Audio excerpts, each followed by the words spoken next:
dawn's early light, what so proudly we hailed at the twilight's last gleaming, whose broad stripes and bright stars through the perilous fight o'er the ramparts we watched were so gallantly streaming. And the rocket's red glare, the bombs bursting in air, gave proof to the night that our flag was still there. Oh, say does that star-spangled banner yet wave o'er the land of the free and the home of the brave?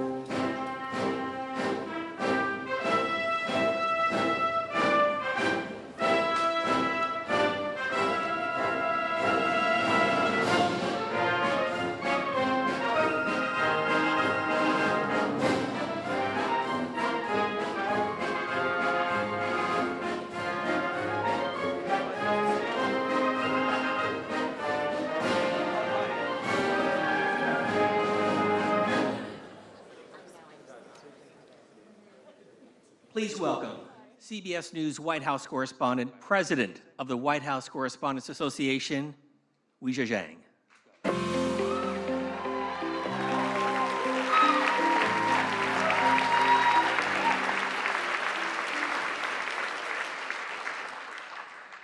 Good evening, everybody. Let's try this again.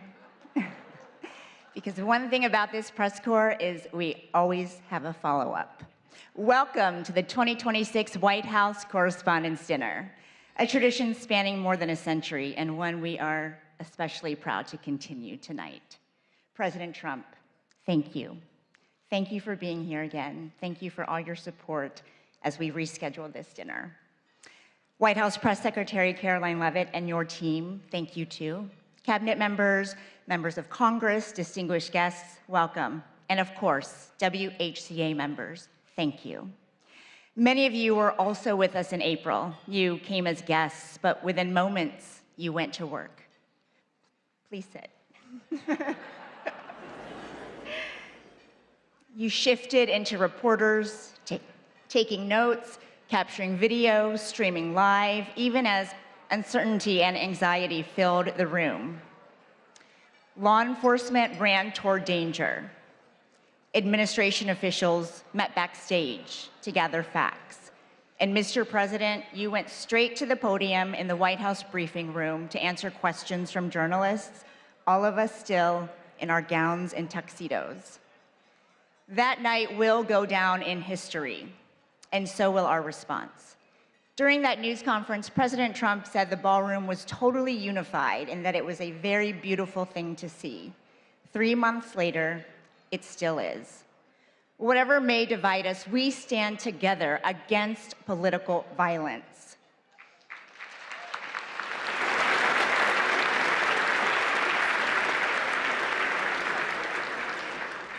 An assassination attempt on our president is an attack on democracy itself. Tonight,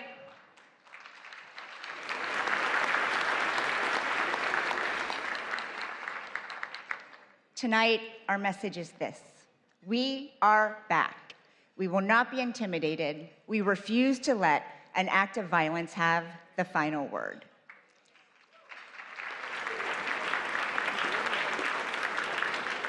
Later, we will honor people whose courage and grace in April prevented the evening from becoming much worse. We'll also celebrate the exceptional work of our colleagues, the students who want to join our ranks, and the First Amendment that protects it all.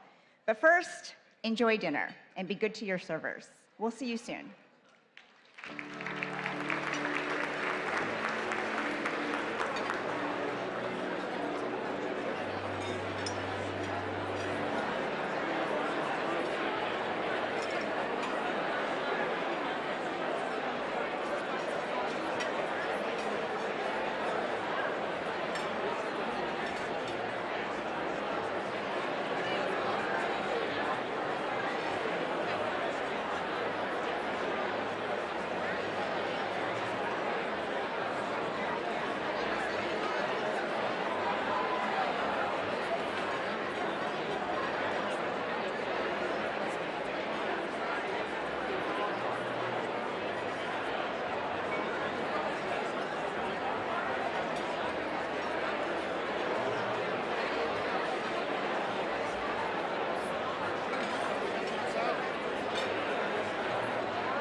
Ladies and gentlemen, please welcome back to the podium from CBS News, the President of the White House Correspondents Association, Wei Zhang.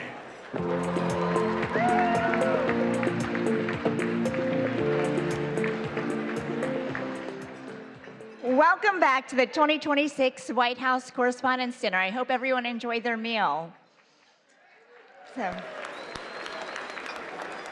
Since Calvin Coolidge became the first president to attend this event in 1924, nearly every sitting president has joined us at some point in their term. The tradition is rooted in a simple principle, that a president and the press corps that covers him can share a meal and even a joke. This dinner has never lacked for opinions. I know everyone has a lot of feelings about it, even under normal circumstances, and people ask, should it still exist? But every year, we pack the room. In fact, we just did it twice.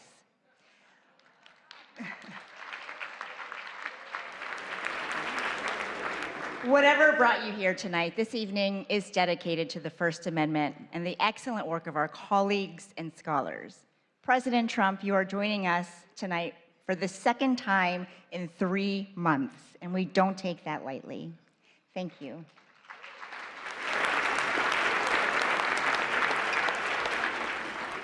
Thank you again to Press Secretary Caroline Leavitt and the White House press team. Thanks to the relentless WHCA board members, our executive director, Steve Thoma, and our general counsel, Simon Lakovich, for your hard work and friendship. I have to say thank you again to my CBS News family for enduring a second round of dinner planning. And of course, my family, I love you so much. Our entertainer, mentalist, Oz Perlman, is also back with us. Thank you, Oz. For the record, he did guess Caroline's baby's name right last time, and we can't wait to see what you reveal. But you can skip the part where you guess the president's phone number because half the reporters in this room already have it. Finally, on behalf of the White House Correspondents Association, I also want to thank supporters from around the world, across the political spectrum, who sent well wishes after a shooting interrupted our event in April. Many of you are joining us on live stream, and C-SPAN is the crew as it was that night. Photographers and technicians were under the stairs where the shooter was, but they never stopped rolling their cameras and transmitting live footage despite the circumstances. Thank you.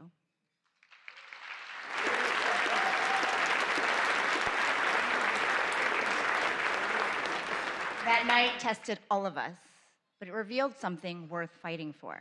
While journalists in the ballroom were gathering facts and getting them to the public, I got a rare glimpse of something few of us ever see in real time.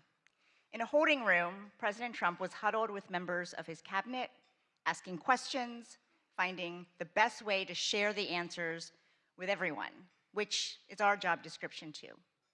I keep coming back to that split screen, not because it was dramatic, but because it quietly proved no matter how complicated or tense the relationship is between the press and the presidency, what we share is far more important than anything else. And that is our duty to serve the American people.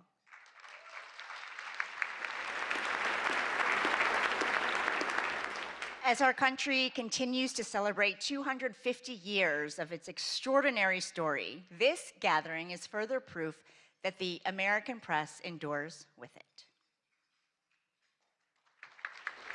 Whose broad stripes and bright stars through the perilous fight. The White House Correspondents' Dinner was to be a night celebrating the First Amendment and 250 years of surviving, thriving, and overcoming our nation's many unthinkable challenges. Welcome to the 2026 White House Correspondents' Dinner. But that celebration was stopped by a single gunman in an apparent attempt to assassinate the president. I heard the loud bangs that were going off. It was extremely frightening. I was only a few feet away. We were all told told to just get under the tables. And at first, some of the White House officials did too. A whole rush of people started to come up towards the front door. On a night when we are thinking about the freedoms in the First Amendment, we must also think about how fragile they are. And that was very unexpected. The president and the White House press corps proved resilient. This was an event dedicated to freedom of speech that was supposed to bring together members of both parties with members of the press. And in a certain way, it did. So we are together again tonight, proving our resolve and unyielding fortitude. And to celebrate America at 2:50.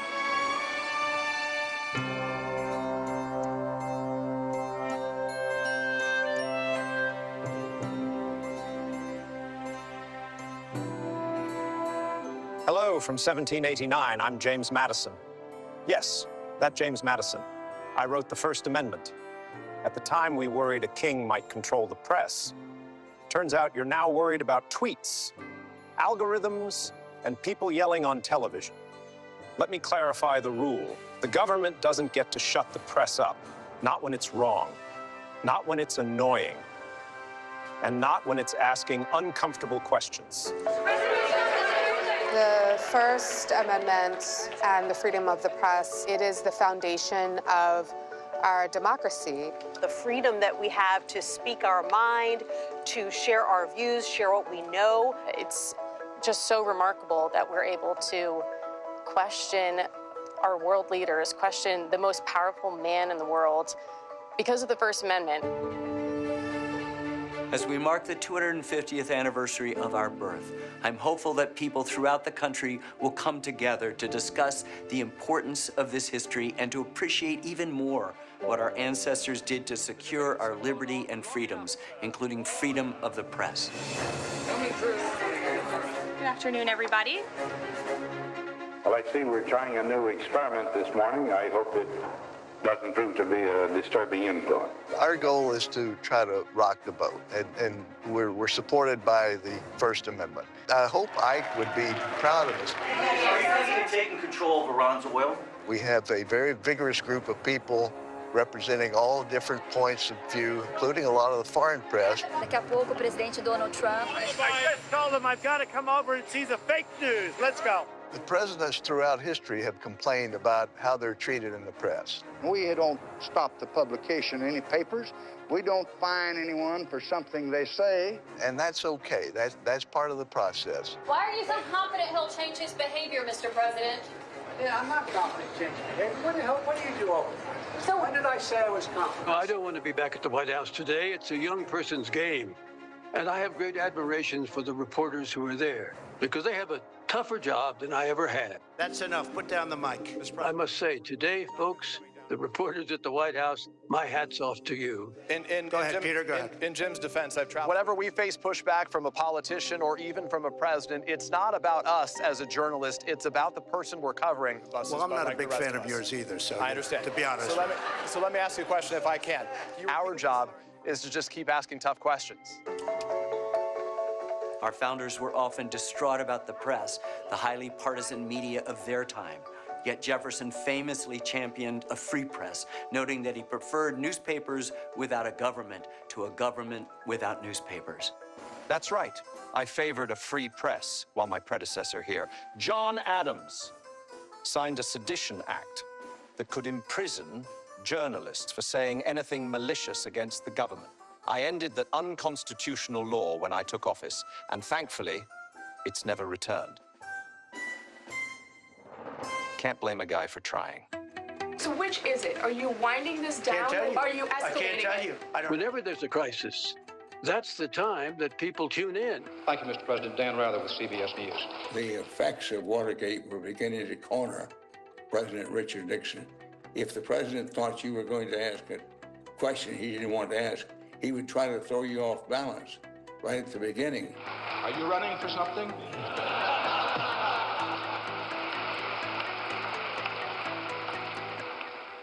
No, sir, Mr. President, are you? Mr. President, in talking about the continuing recession tonight, you have blamed mistakes of the past. and you blamed the Congress. Does any of the blame belong to you? Yes, because for many years I was a Democrat. Why did you really want to go to war? When we push them to answer questions on the record, they have an opportunity to explain their reasoning, explain their thinking, explain their goals. Can you tell the country, sir, why you are content with all the fanfare around this deal to leave the conscience of this nation and the strength of this nation unaccounted for in relation to these 4 Americans? The notion that I'm content, Major, that's nonsense. And you should know better. Hello, everybody. Have a good trip. Well, you can't fall asleep on Air Force One because you never know when the president's going to come back and take questions. It's going to be a very long trip, right? Dan Compton, who's been with the president all day, is on the phone from Nebraska.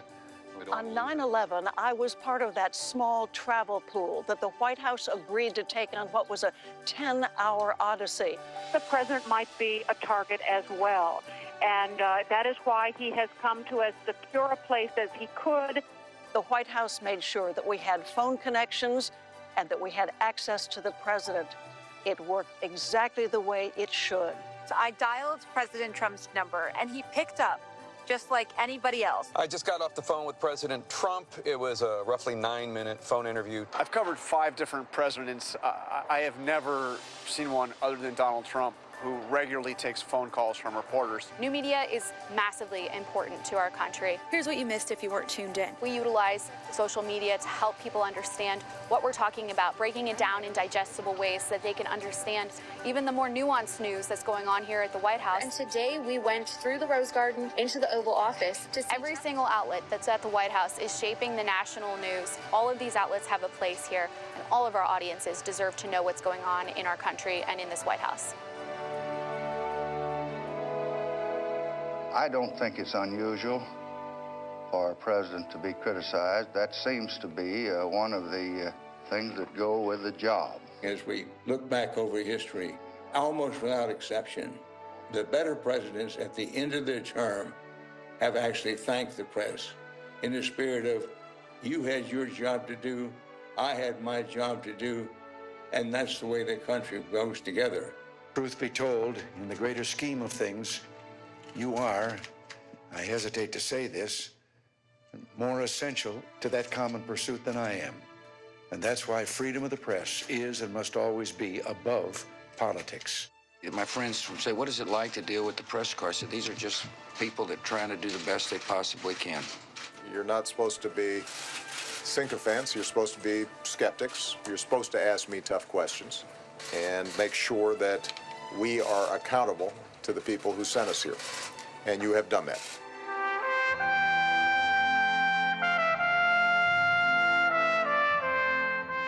I wonder whether the Founding Fathers might look with delight at the kind of vibrant conversations that Americans today are having in the national media, in social media. It's a very vibrant conversation that has its roots 250 years ago. The noise you experience today, though at times overwhelming, is not necessarily a sign of decay. It may in part be the sound of liberty exercising itself somewhat chaotically, to be sure.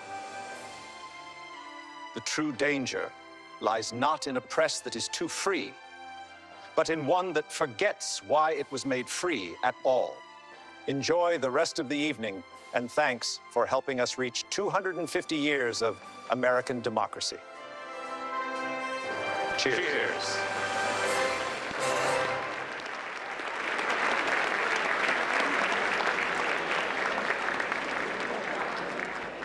Thank you, founders. What a powerful reminder. By the way, that was AI, in case you missed it. What a powerful reminder that generation after generation, White House correspondents have the privilege of writing the first draft of history. Serving as president of our association has been one of the great honors of my life. And as my final act, I was determined to carry out one more event to highlight the strength of our press corps. I am honored to preside over this dinner, but I do have a fact check because technically my last day in office was last week. Our next chapter is in amazing hands with one of the fiercest women I have ever known. She is my wonderful friend, my partner in 2026-2027 WHCA President Jackie Heinrich, who I've asked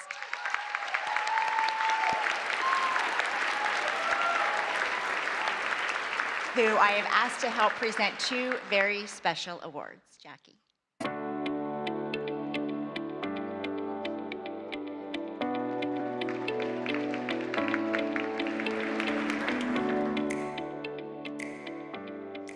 Thank you, Ouija, and good evening, everyone. Before anything else, I want to recognize Ouija Jiang for her leadership, her unwavering commitment to this press corps. Ouija, you have really represented this association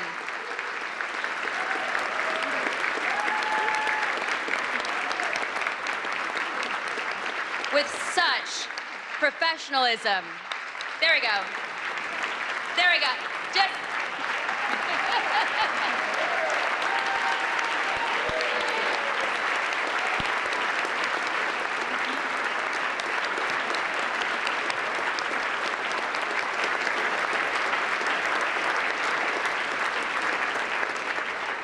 And she has represented this association with such professionalism, integrity, grit, and I am so deeply grateful, not just for your example, but also more so for your friendship.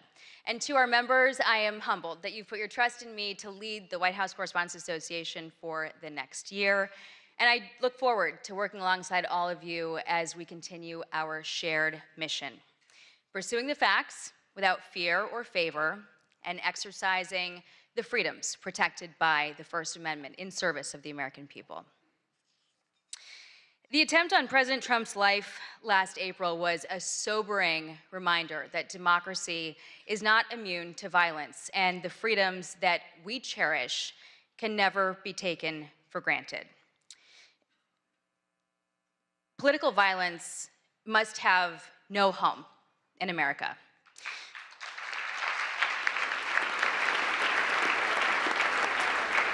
And journalism can serve us well to broaden understanding, to shed light, and to inform our decisions, especially in this age of fast-moving information that can reinforce our divisions. And we are grateful to have President Trump here tonight, taking part in this tradition that recognizes the essential role of a free press in our democracy. Thank you, President Trump. The events of that night also revealed the resilience of this press corps, the all-American sense of resolve that no act of intimidation will silence us, and the endurance of the First Amendment. And we're gathered here tonight because we believe that a free press always finds a way forward. And it is in that spirit that the WHCA Service Award was established to recognize exceptional service to this association, and it is fitting that one of the two awards that we are giving tonight goes to the staff of the Washington Hilton. They are hospitality professionals who always put service first.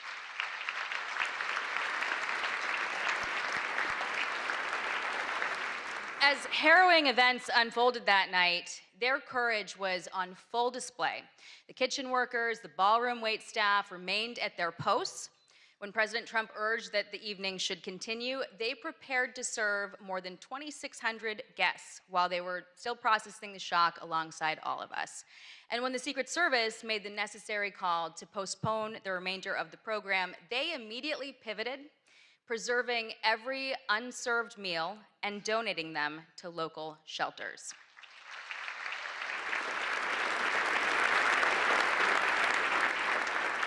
And many of these dedicated professionals have worked dozens of White House Correspondents' dinners since this event first moved to the Washington Hilton in 1968. And 58 years later, we are deeply grateful for their partnership. We are proud of the history that we've built together, and we are excited to return to the Washington Hilton next year, stronger than ever. Please welcome the Washington Hilton's General Manager, Ken Jarka, and Catering Manager, Karen Fiketis, to accept the WHCA President's Award for Exceptional Service on behalf of the entire Washington Hilton team.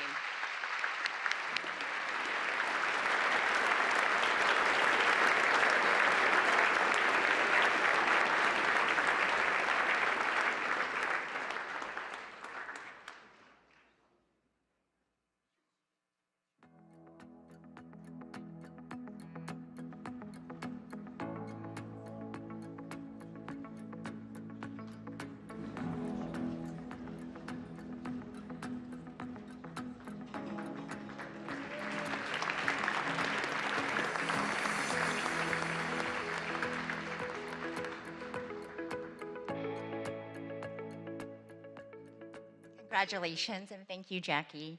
I also want to thank the staff and security team right here at the Waldorf Astoria for putting so much time and care into helping us plan this event in a very short notice. That evening in April did not unfold as planned, but it ended exactly like it was supposed to. 2,600 guests, plus hundreds of others who were working that night, got to go home unharmed. And that was made possible by the brave men and women of law enforcement and the United States Secret Service.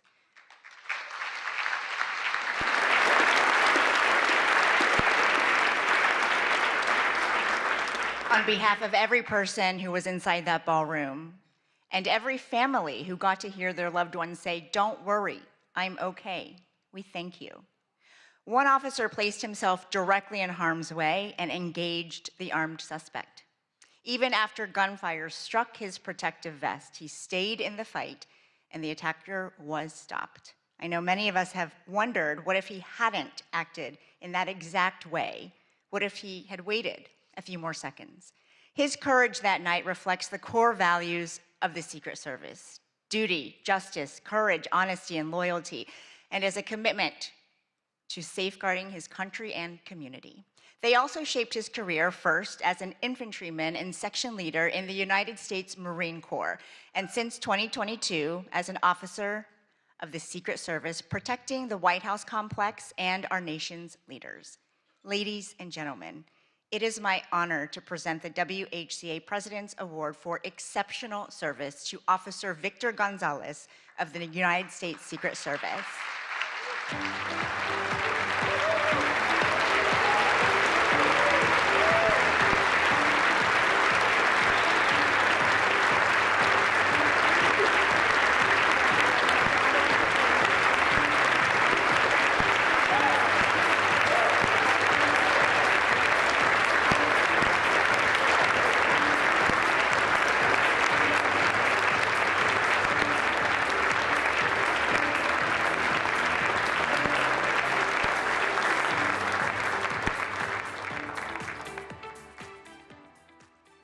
Thank you again, Officer Gonzalez, and to all the law enforcement officials who work around the clock to keep us safe. Democracy is defended in many ways, sometimes with a badge, sometimes with a notebook and a deadline.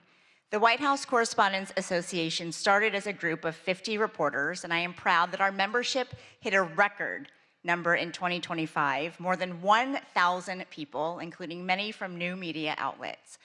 Our press corps covers the presidency at all hours of the day in their personal lives. They miss out on a lot so that the world doesn't have to. If you're a past WHCA president here tonight, please stand.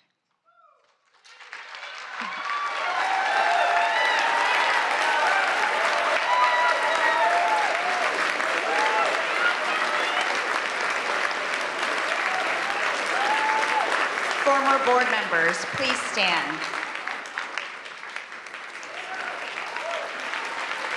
Our chief White House correspondents, please stand.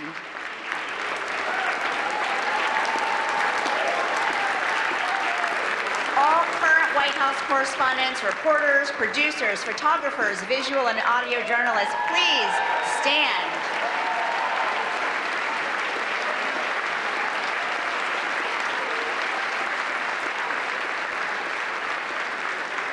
And tonight, I also want to salute our colleagues in the Pentagon Press Corps. Your work is invaluable, especially as our nation is at war. Please stand.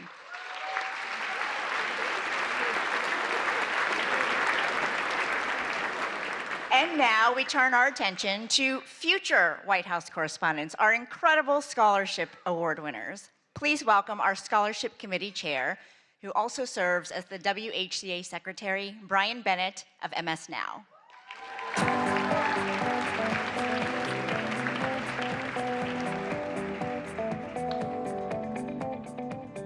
Hello, everybody. It means so much to be back together tonight. This is the part of the dinner each year that I look forward to the most. We have an incredible group of young journalists with us who are the recipients of this year's White House Correspondents Association scholarships. Since 1991, the WHCA has awarded scholarships to hundreds of journalism students. This year, we are helping fund the education of 30. Let me pull out my remarks here.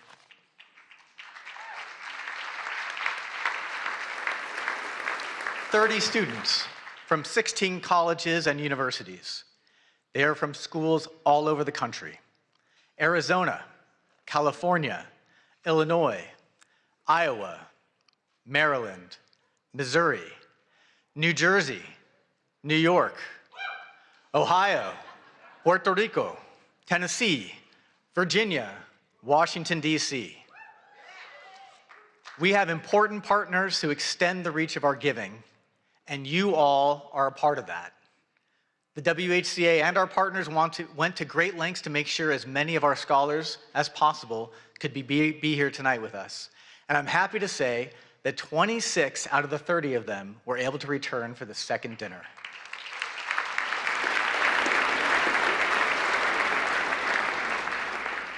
Some came back to DC from far away. Many were already here in Washington for the summer for journalism internships. When the April dinner was interrupted by the shooting, a lot of the scholars did what journalists do in dangerous situations.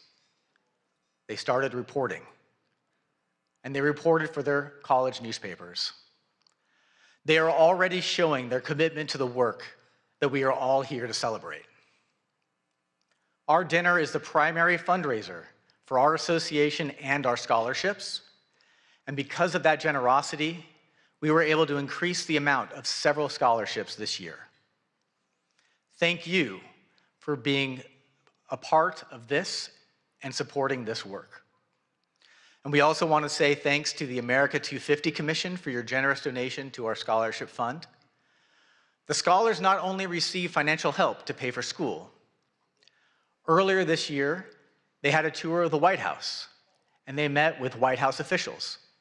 They spent an afternoon with dozens of senior journalists who cover the White House, and they were paired with mentors, working journalists from the White House Correspondents Association, who make a year-long commitment to offer advice and encouragement. We all had people along the way who helped make us better. And the WHCA Scholarship Program is a way that our association gives back and helps strengthen a new generation of journalists. Because of the commitment and your support, past WHCA scholarship recipients are now doing amazing things in journalism. We tracked some of them down to tell us about their work today.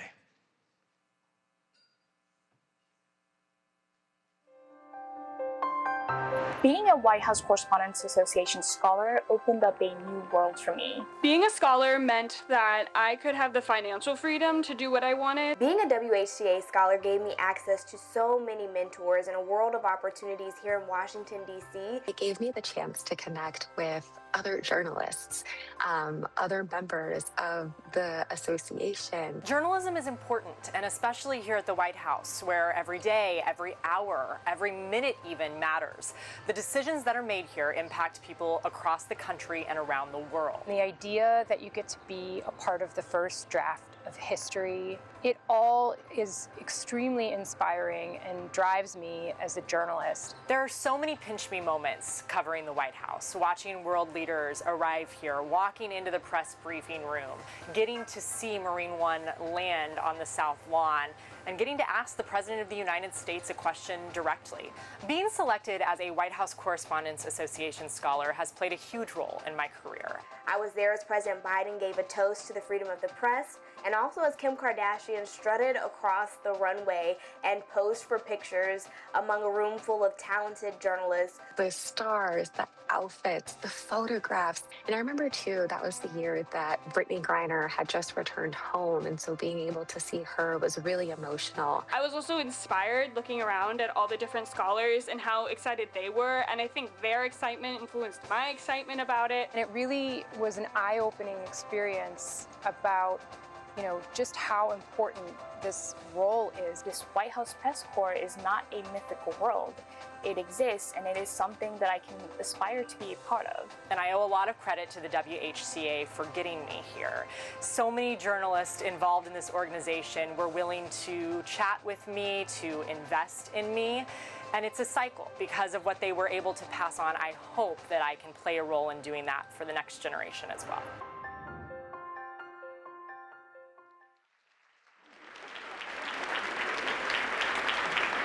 I can tell you, this year's scholarship recipients are also really impressive. And they're all sitting right over there. Let's meet them.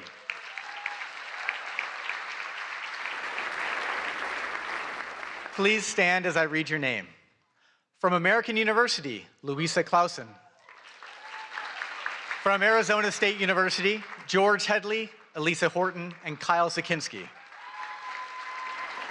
From Hampton University, Kristen Fluellen and Jade Abubakar.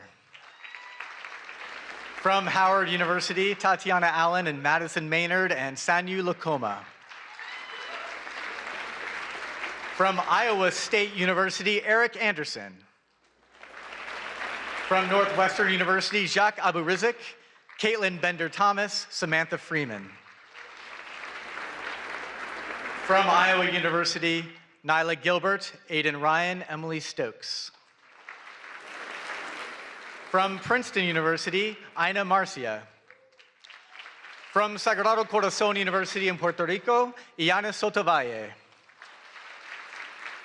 From Syracuse University, Ben Bassick. From the University of California, Berkeley, Haeyun Cho. From the University of Kansas, Julia Hansen. From the University of Maryland, Laura Charleston, Lillian Gray, Dana Matthews, Ashley Nehra. From the University of Missouri, Callie Fowler, Tyler Kirwan, Fletcher Mantooth. And from the University of Tennessee, Abigail Fanning. Congratulations, scholars. Please be seated.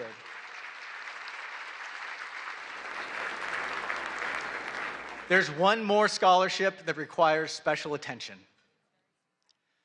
This year, we've added a new scholarship at New York University that has been named in honor of the legendary CBS News White House correspondent, Mark Knoller.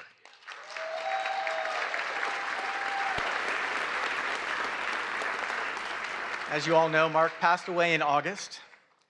And if you needed to know how many times the president had been to Camp David, or went on vacation, or played golf, Mark Knoller always had the facts.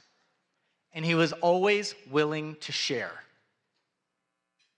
To remember Mark and to commemorate the new WHCA scholarship at his alma mater, NYU, here is a tribute put together by his friend and CBS News chief correspondent, Major Garrett. I'm Mark Knoller, CBS News, and you could say that I'm kind of the CBS News numbers man at the White House. You could say that, but that's less than half the story. Can you justify your role? Mark did keep a log of presidential actions, everything from speeches and press conferences to vacations and foreign trips. By my count, President Obama had 65 domestic trips in 2010, spanning 104 days. Knoller's numbers were so precise, White House aides used them to backfill or correct their own records. Historians and journalists came to rely on Knoller's database, which he never hoarded, always shared. Mark. Knoller. Mark Knoller. Knoller considered that database the heartbeat of the presidency. To understand and cover a president, you had to know and remember all of a president's actions. President Obama does like to play golf. Since taking office, he has played golf 57 times. I'll be glad to answer a couple of questions. Mark Knoller, are you with us? You bet. Those who watched Knoller work were left in awe. Every White House reporter logs long hours. None logged as many as Knoller. I'm one of those lucky people that gets to work at something he loves doing, And so I really don't feel as though I'm sacrificing anything, spending long days here. Prolific and accurate reporting mark Knoller's hallmarks, which serve the presidency and the nation well.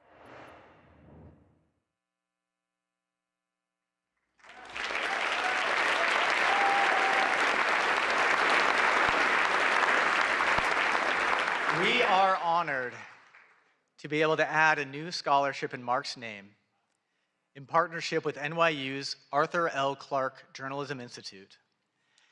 And even more happy to announce that the first recipient of the Mark Knoller Scholarship is Avril Silva.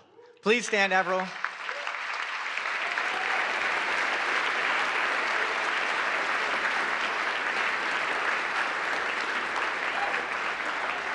Ladies and gentlemen, this year's WHCA Scholarship students. When you see them tonight, offer them advice and offer them jobs. Many of them are already doing amazing journalism. They're all superstars. Thank you very much.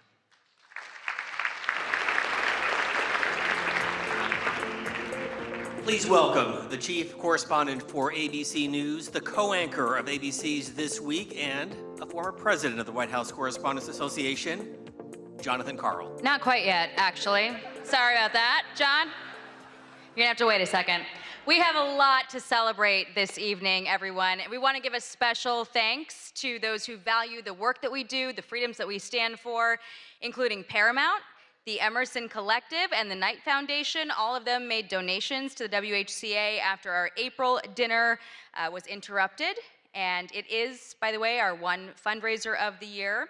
Their support will help our scholarship programs and our general operations in the next year. Thank you all very much.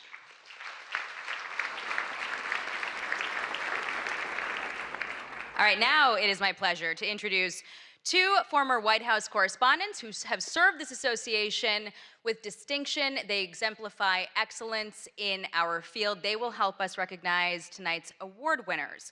Jonathan Karl is the chief Washington correspondent for ABC News. He is the co-anchor of This Week, and he is a former president of the WHCA. He's got over 3 decades of experience in Washington. He's covered 4 presidents, 14 press secretaries, and just about every major beat in the city. And through it, he has earned many of journalism's highest honors, including some of the very awards that we are presenting tonight. But first, to recognize our journalism awards, we have one of the country's defining voices with us tonight, Wolf Blitzer.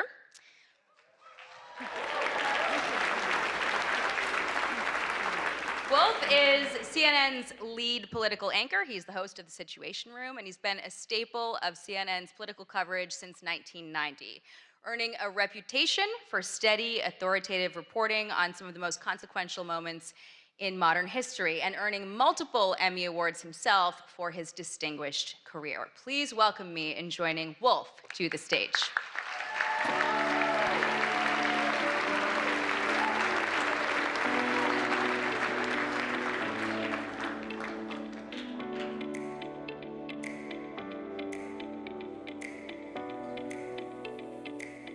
I'm standing up.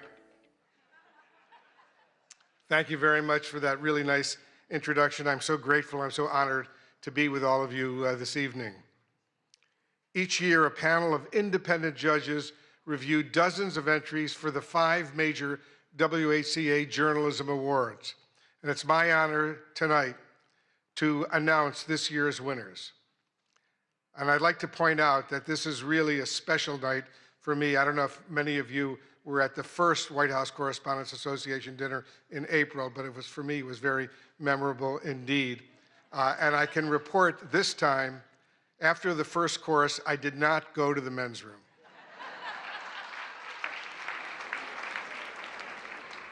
I've been to this dinner over these many, many years. I spent 7 years as a White House correspondent. And I just want to remember with real excitement and passion who often came with me to these dinners over these many years. And that was the man who hired me at CNN, the man who created CNN, the late Ted Turner, who recently passed away. And he was not only a mentor and a good friend, but he loved journalism. When he hired me, he said, remember, Wolf, we're the cable news, capital N, capital E, capital W, capital S network. This is where the news comes first, and don't forget that. Forget about your own personal opinions. Just report the news fairly and accurately, and if you can, do it first. And that's what I've been trying to do over all of these years. So let's remember Ted Turner, what he did for not just for CNN, but for CNN and all of the news organizations over these many, many years. The Aldo Beckman Award for Overall Excellence in White House Coverage, named for the late Chicago Tribune correspondent and former association president Aldo Beckman, goes to, and let's give him a big round of applause, Josh Dawsey of the Wall Street Journal.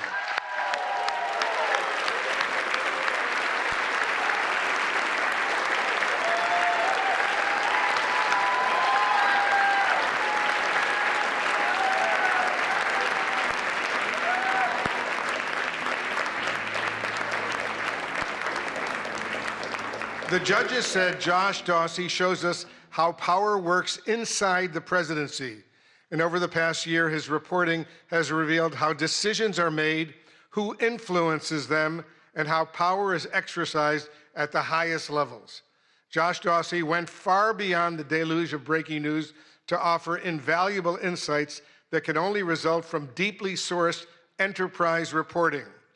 In the tradition of Aldo Beckman, he exemplifies integrity, persistence, and a steadfast commitment to holding power to account. Ladies and gentlemen, the WHCA is pleased to give the Aldo Beckman Award to Josh Dawsey.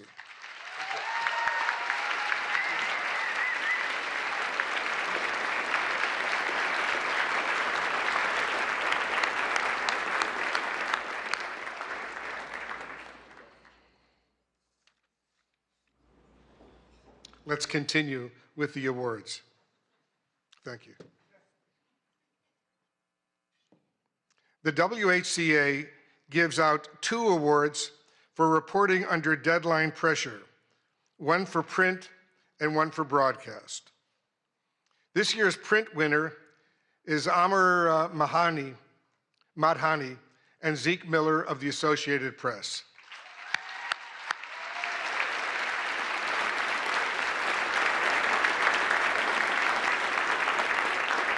When sources leaked that Trump administration officials were attempting to purge the National Security Council of staff deemed not sufficiently aligned with the president's agenda, Madhani and Miller quickly moved to verify the claim. They uncovered an unprecedented vetting process. NSC staffers were asked about their past political contributions, voting records, and social media posts as a gauge of loyalty to the president. Ultimately, more than 150 NSC aides were removed, resulting in the loss of considerable foreign policy expertise. The story that Madhani and Miller produced is as consequential as it is revelatory. Please welcome Zeke Miller accepting the award on behalf of the team.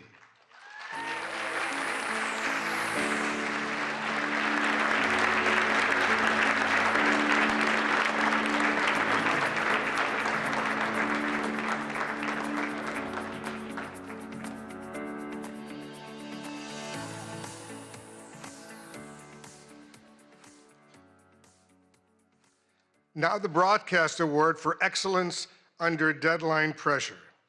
And this year's winner is my colleague and very good friend, Caitlin Collins of CNN.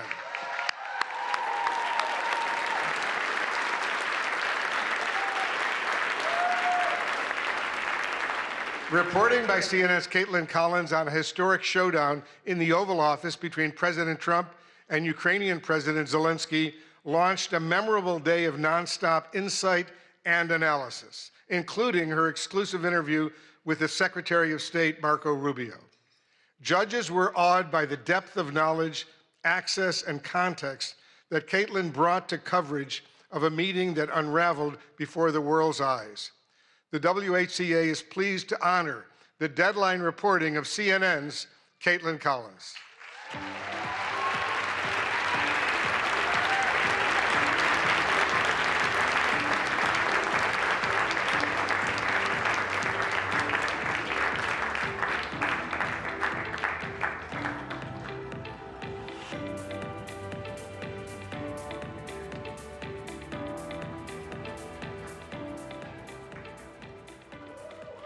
Let's give Caitlin another big round of applause.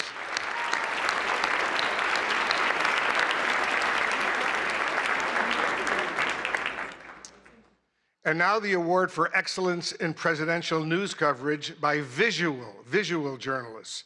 This award recognizes a video or photojournalist for covering the presidency at the White House or in the field. And this year's award goes to Andrew Harnick of Getty Images.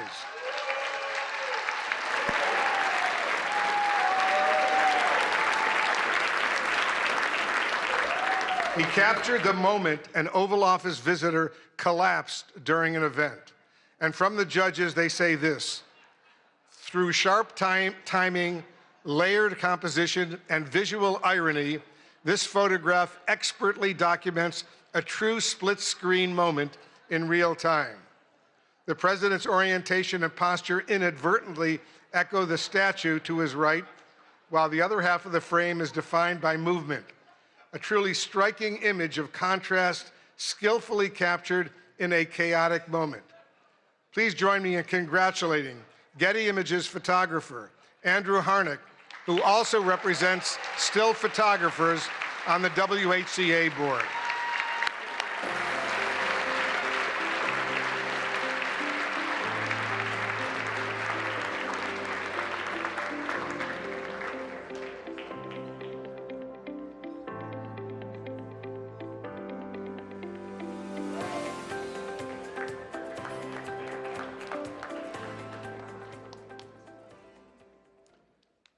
There are more.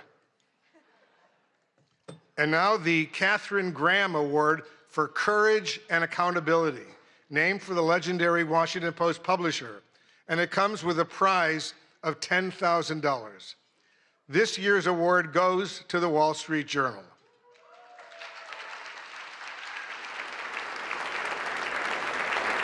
The Journal's courageous reporting on President Trump's past relationship with financier Jeffrey Epstein triggered the release of the so-called Epstein files, thousands of documents that might otherwise have remained hidden from the public. And despite the president's threat of a lawsuit, the Journal published a story about a provocative letter to Epstein bearing President Trump's signature. Trump quickly filed a $20 billion lawsuit against the Journal, revealing reporter Khadija Safdar's home address. Her family had to be relocated. The Journal was kicked off of Air Force One, but the reporters continue to file revelatory stories. Please welcome the winners of the Katharine Graham Award from the Wall Street Journal: Khadija Safdar, Sadie Gurman, Annie Linsky, Josh Dawsey again, Alex Leary, Rebecca Ballhaus, and Ryan Barber. Their colleague, Joe Palazzolo, could not attend tonight.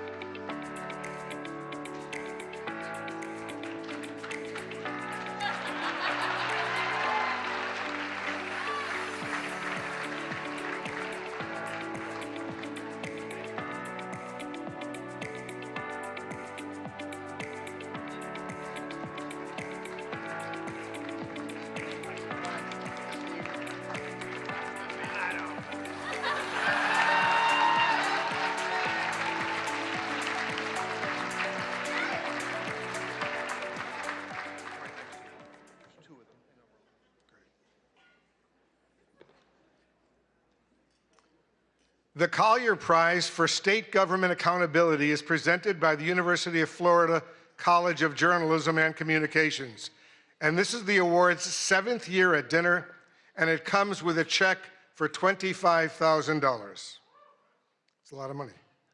This year's award goes to Care 11 in Minneapolis for its investigation, Housing Hustle.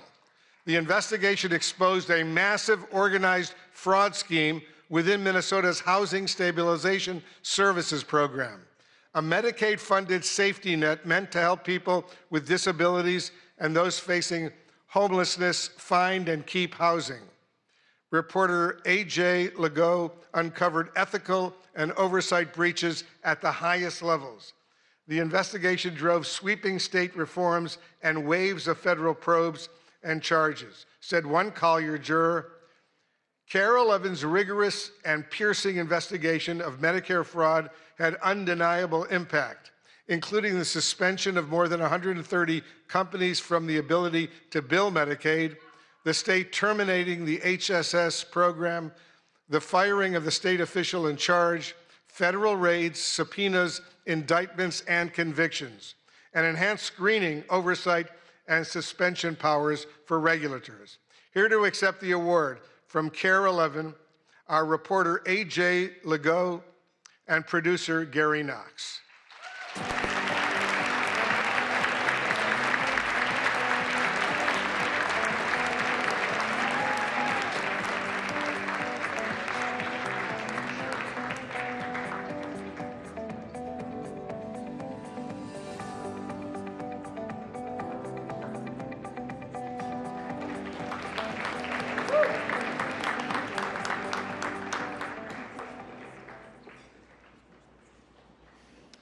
The Center for Integrity in News Reporting Award honors the most fair, impartial, objective news reporting by a member of the WHCA that has the courage to not fear and the discipline to not favor.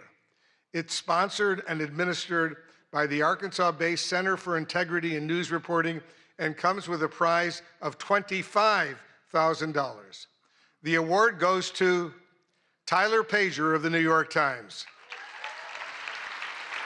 The judges said that in his coverage of the first year of President Trump's second term, Pager demonstrates a disciplined, even-handed approach across a wide range of subjects, including supporters and donors, foreign policy, the Justice Department, and energy. The stories take readers inside consequential presidential decisions while presenting the facts. The work is deeply sourced and carefully verified, reflecting a clear dedication to getting it right without bias. Taken together, this body of work stands as a strong example of fair, impartial, and objective journalism, precisely the standard this award is intended to honor. Let's hear it one more time for this year's winners. Ladies and gentlemen, thank you so much.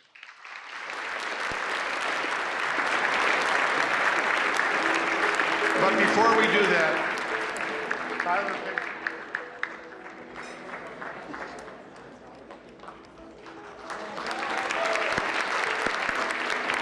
let's give him another huge round of applause.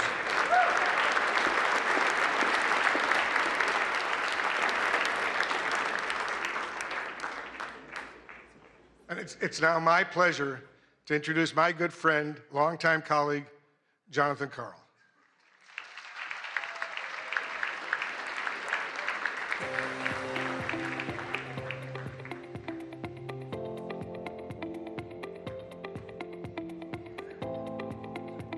All right, the final award of the evening. It is a high honor to present the award created to recognize the fierce and fair women who cover the White House every day.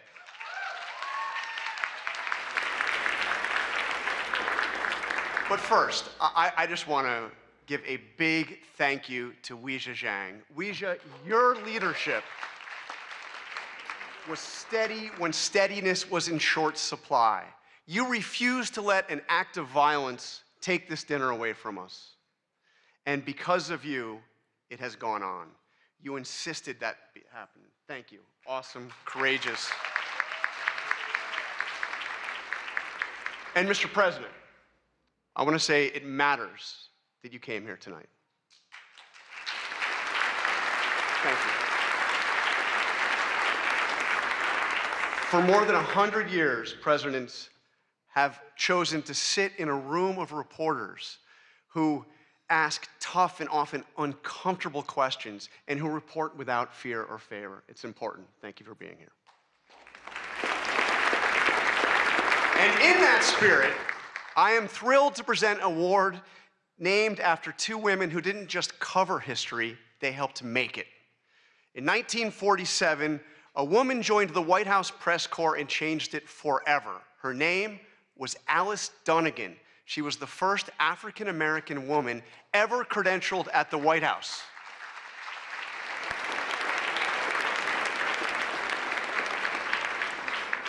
And just a few years later, she was joined by Ethel Payne, and together they looked the most powerful man in the world in the eye and demanded answers about civil rights for Black Americans.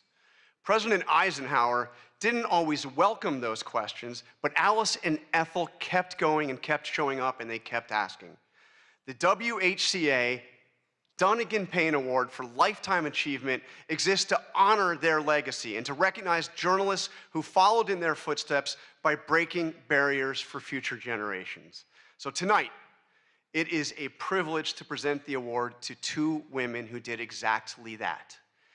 In a field long dominated by men, Melissa Young and Susan Walsh each built extraordinary careers as photojournalists, not by waiting for doors to be open, but by bursting through them again and again for decades. Melissa Young, this one I know very well, she worked at ABC News for 44 years.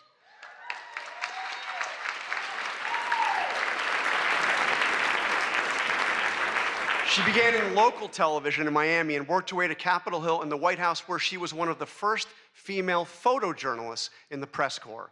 Melissa documented the presidencies from Ronald Reagan to Donald Trump. She covered campaigns, secretaries of state, and defense. She reported in disaster zones, war zones, all around the world. I worked side by side with Melissa for about half of those years, and I traveled to more than a dozen countries with her. I'm not going to mention the time I was briefly detained because that was on Capitol Hill and she came to my rescue. That kind of person. True. She's tireless and professional and a lot of fun to be around.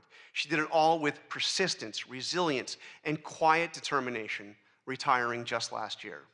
Susan Walsh, her career was built on anything but luck. When a promised job fell through after a college internship, she called the AP's Boston bureau every single day for 3 weeks, just saying, "Give me a shot, will you?" Well, finally, they did just that. She came in, she said yes to every assignment. She worked her way up. She got to cover Super Bowls, Boston marathons, 5 Olympic Games. She transferred to Washington in 1997. And from there, she went on to photograph every US president from Jimmy Carter to President Trump, traveling the world as part of the White House press corps.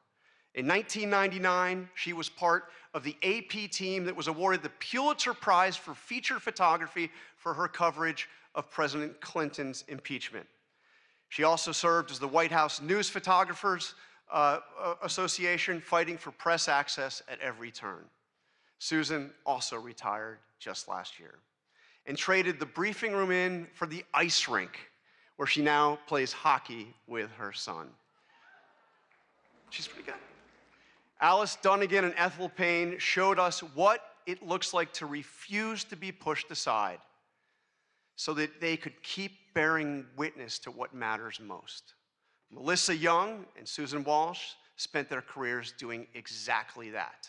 Two women, 80 years of combined service, and a legacy that honors everything this award stands for.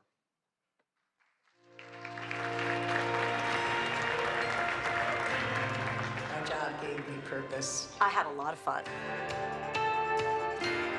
I saw myself as part of the world, that I was doing something that the world needed. I was always really excited to be in the room, see it, be a part of it. It kind of gave me the access and the confidence to go up to people and look into other people's worlds. The camera definitely made me fearless, especially when I was doing news and traveling internationally.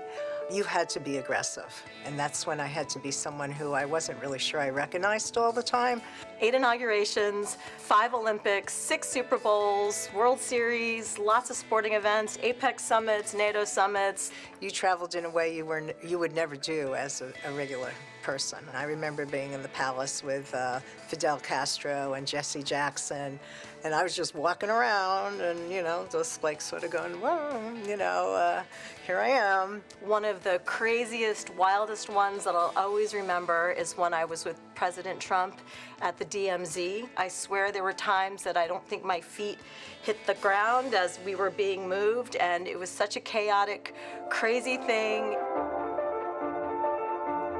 9/11 happened, and that just completely changed my life. That's when different kind of travel started for me. When they asked me to go with President Bush to Iraq, there I was, and an Iraqi journalist stood up in front of me, literally in front of me, and threw a shoe. Secret Service jumped on him. I was right behind him. I remember trying to hold on to my tripod so I can keep shooting. And then when it was finally over, they rushed us into a room to do an interview with the president. I think I started to see that what I did was really important. I was traveling overseas with Jill Biden, and we slowly went into Ukraine, get the picture of First Lady Biden meeting Mrs. Zelensky, and for all of I love you guys, my writer friends, but for all you writer friends who didn't want to give me a spot in the van, my picture ended up on the front page everywhere, and your stories got bumped inside. Sorry. And I hope there are more women that will follow through on this, especially in television, because it really is a great job. It was always such a compliment to be considered one of the boys, one of the guys. And now that I'm older and there's many more women doing this job, I'm like, you know what? We're gonna claim our space. You guys can be one of the girls, because we got this. Yeah. We got this.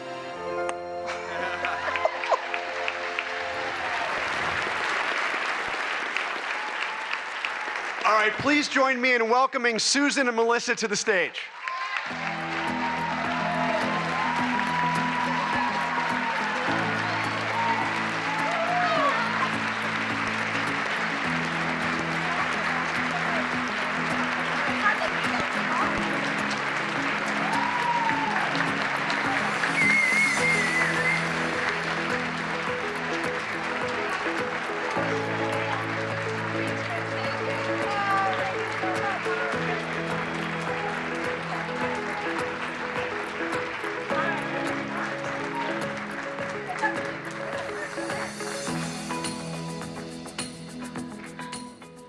Can I say this is pretty awesome? I spent most of my career down in there, so I thank all the photographers and the photojournalists who had to cover this event. So it's really pretty cool to be up here and just kind of be a guest tonight. But they were gracious enough to give me an opportunity to say some things, so I'd like to say some things. First, Ouija, Jackie, and the entire Correspondents board, I just want to thank you guys so much for selecting me this year, me and Melissa. I hope not to get emotional here. This award means like the world to me. Oh, I'm such a sucker. Sorry. I got this. This award means so much, not because it's named for two incredible trailblazing women, but because honestly, I felt that this association didn't always value what we did as photographers. And, there were many times that Melissa and I were the only two women in the White House travel pool, and I just have to say, things have changed, and I love it. So there's a whole lot more women out there, so yeah.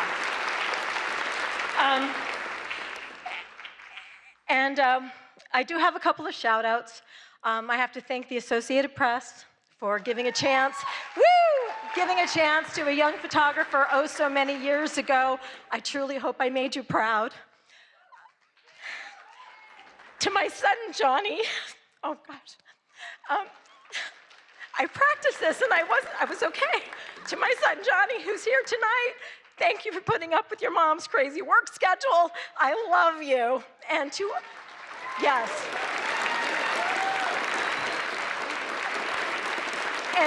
And to all my friends and colleagues that I've traveled the world with, your camaraderie, your support, and most importantly, your laughs have been absolutely the best. And in my retirement, I absolutely miss that the most.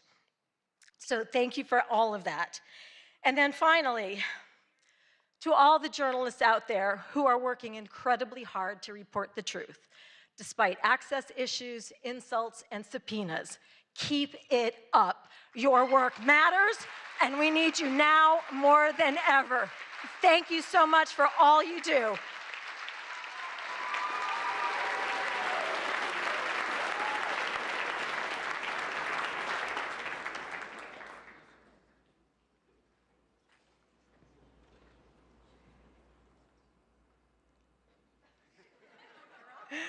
ABC has been breaking barriers since its start. Innovation is in our DNA, and being part of this work has always been my goal. Although this sounds simple, to achieve this, I've always had to fight. I'd fight to go places where they didn't send women. I'd fight to disasters in war zones. I'd fight to be part of the White House travel pool, covering 7 presidents. I'd fight to do an Oval Office address. And on a personal level, I'd fight to have a family while keeping my 24/7 job. Thank you to the White House Correspondents Association for recognizing me, the first female broadcast camera person for this honor. I am so proud to receive this award for a lifetime of breaking barriers. I've been fighting for 44 years to be the best at capturing all the action at the White House since Ronald Reagan. My advice, keep up the good fight and tear down those walls. Thank you.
Congratulations again to all of our honorees tonight. I am confident that one day our scholarship winners could be the ones taking home awards. After all, not that long ago, we were you. Young people passionate about journalism and determined to make it work.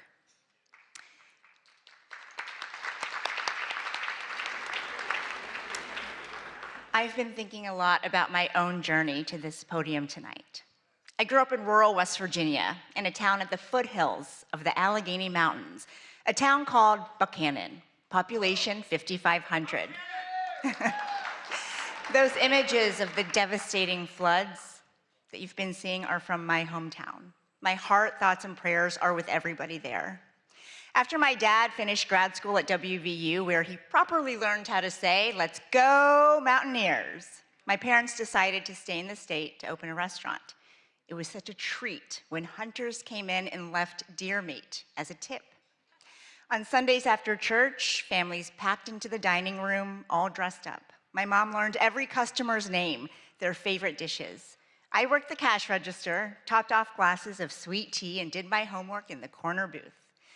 A day like that seemed ordinary at the time.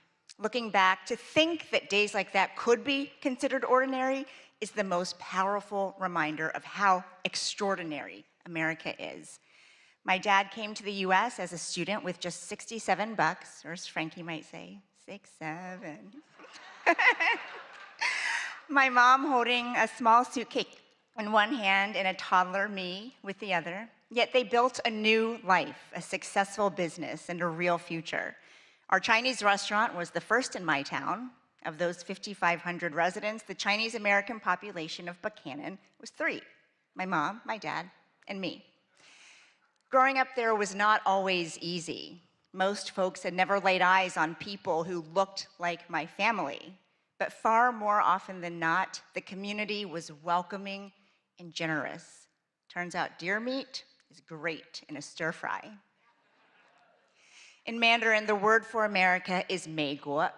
It literally means beautiful country, and I love that. America the Beautiful was never only about her landscapes or landmarks. It has always been about the promise that no matter where you come from, you get a shot at chasing your dreams. My dreams began right there in that family restaurant. A small TV in the back was often turned to the news, my dad's go-to for learning more English. In the middle of dinner service, it was the CBS Evening News anchored by Dan Rather and Connie Chung. I was hooked. In middle school, I won a contest to be a student reporter for a national news show called Channel One. And when a local news crew came to cover it, they learned just how big my dreams really were. I hope to be the next Connie Chung and better.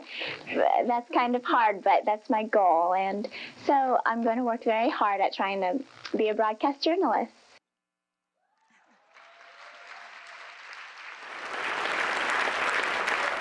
30 years later, it's surreal to say that I've sat in Connie Chung's old chair to fill in on the evening news. And Connie and I have talked about how the White House beat and the White House Correspondents Association used to be a little bit of a boys' club. For decades, women could be members, but they were not invited to sit at this dinner until 1962, when a woman who would become Dean of the Press Corps insisted. Thank you, Mrs. Helen Thomas. So tonight it means everything to stand here as the first woman of color ever elected president of this association in its 112-year history. I'm here because of the tenacious women who came before me, Melissa, Susan, and support from my family who are with us tonight. My husband, Luther, not from West Virginia, but Arkansas, similar enough. My amazing daughter, Frankie, little brother Jack, who should be sleeping by now. I love you more than anything in the world. I love you the most. My parents came to a country with almost nothing to give their daughter everything. And now I have that because they could be with me in this moment. Mama, Baba, 谢谢.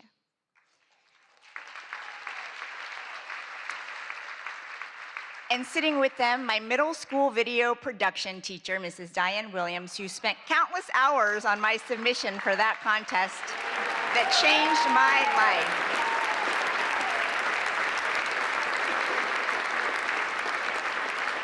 Like public school teachers across the United States, Mrs. Williams looked at a 13-year-old kid and said, "You can be whatever you want when you grow up," and she meant it. My story is like that of so many in this room and in this country, only in America.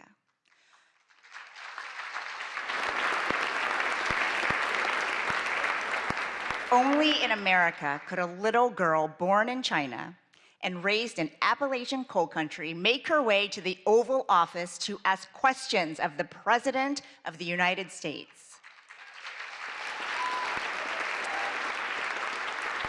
Because when this is your home, you inherit something remarkable: the protections in the First Amendment: free religion, free speech, free press, free assembly, free petition. This fundamental right belongs to everyone. And that's exactly who the founders were thinking about when they protected a free press. Everyone, all Americans. They were not thinking about reporters. A free press is not a favor to journalists because we're special. We are not special. But America is. No matter who you are, the freedom to criticize without fear of being destroyed, that's not a bug in our democracy. It's supposed to be the feature.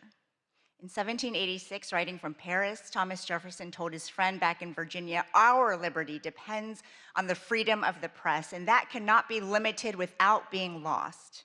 5 years later, that thought was enshrined in the Constitution, after Jefferson urged James Madison to include a Bill of Rights. Many founders couldn't stand the press. Some things never change. But they understood if our access is restricted, it's really the people's access to information that is limited. If the media faces government pressure or censorship, it's the people who end up knowing less. That was true then, and it's true now. But having press freedom comes with a tremendous responsibility. We can't demand accountability without practicing it. Criticism of the media can be unfair. It can also be legitimate. We get a lot right, but sometimes we get things wrong. We mistake proximity to power for understanding it. And at times, we get trapped in our own bubbles.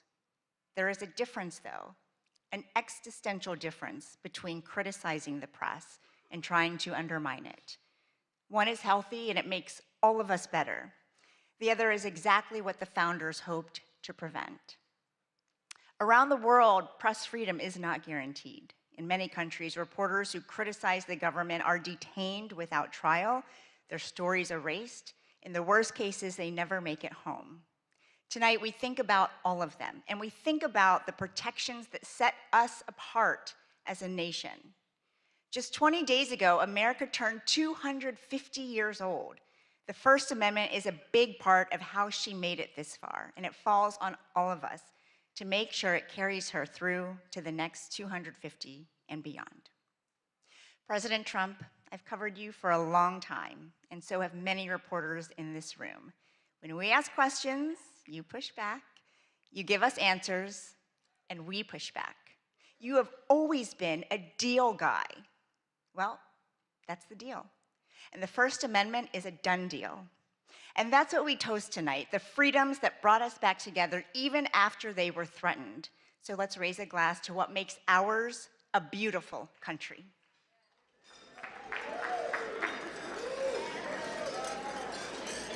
And now, ladies and gentlemen, please join me in welcoming the 45th and 47th President of the United States, President Donald J. Trump.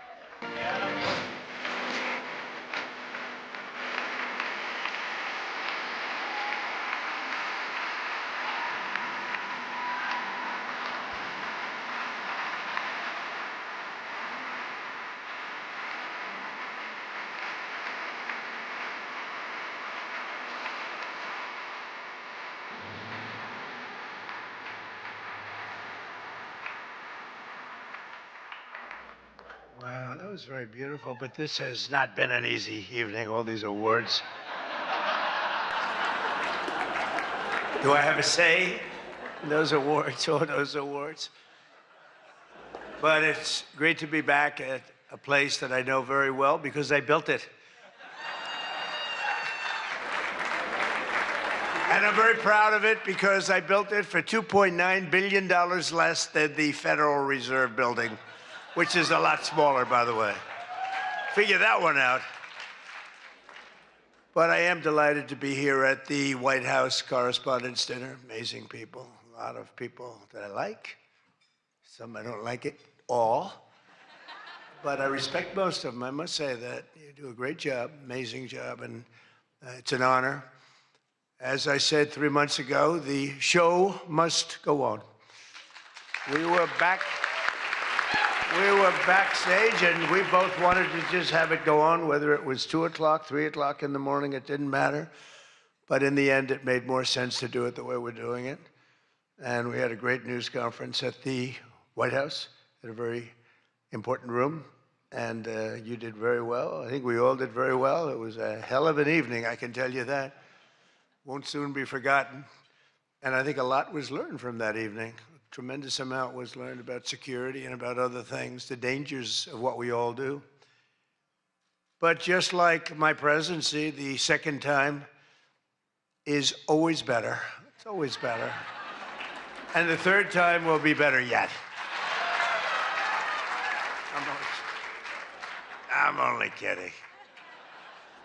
From the earliest moments after the attack on our dinner last April, I knew we had to reschedule this event as soon as possible. We had to do it very quickly, and we met very quickly, and we figured something out. But the attempted mass murder at the Washington Hilton, that's what it could have been, was an assault on our democracy itself. Very serious situation. Many of you were there with me, and some showed extreme bravery, like Pete Hegseth, Steve Miller, Tom Homan, Really? They were standing on tables, and most of you were under the tables, okay? But they did. They showed. I saw every one of them that was standing up in those tables. I didn't know if they were brave, if they were smart, if they were stupid as hell. But they were on those tables in some cases, and there were a lot of different feelings going on in the room at that moment. But after hearing the gunshots, many people yelled, "Get down, get down," which caused Nicki Minaj to start twerking. Do you believe it? Get down. She's the only one that really understood what that meant.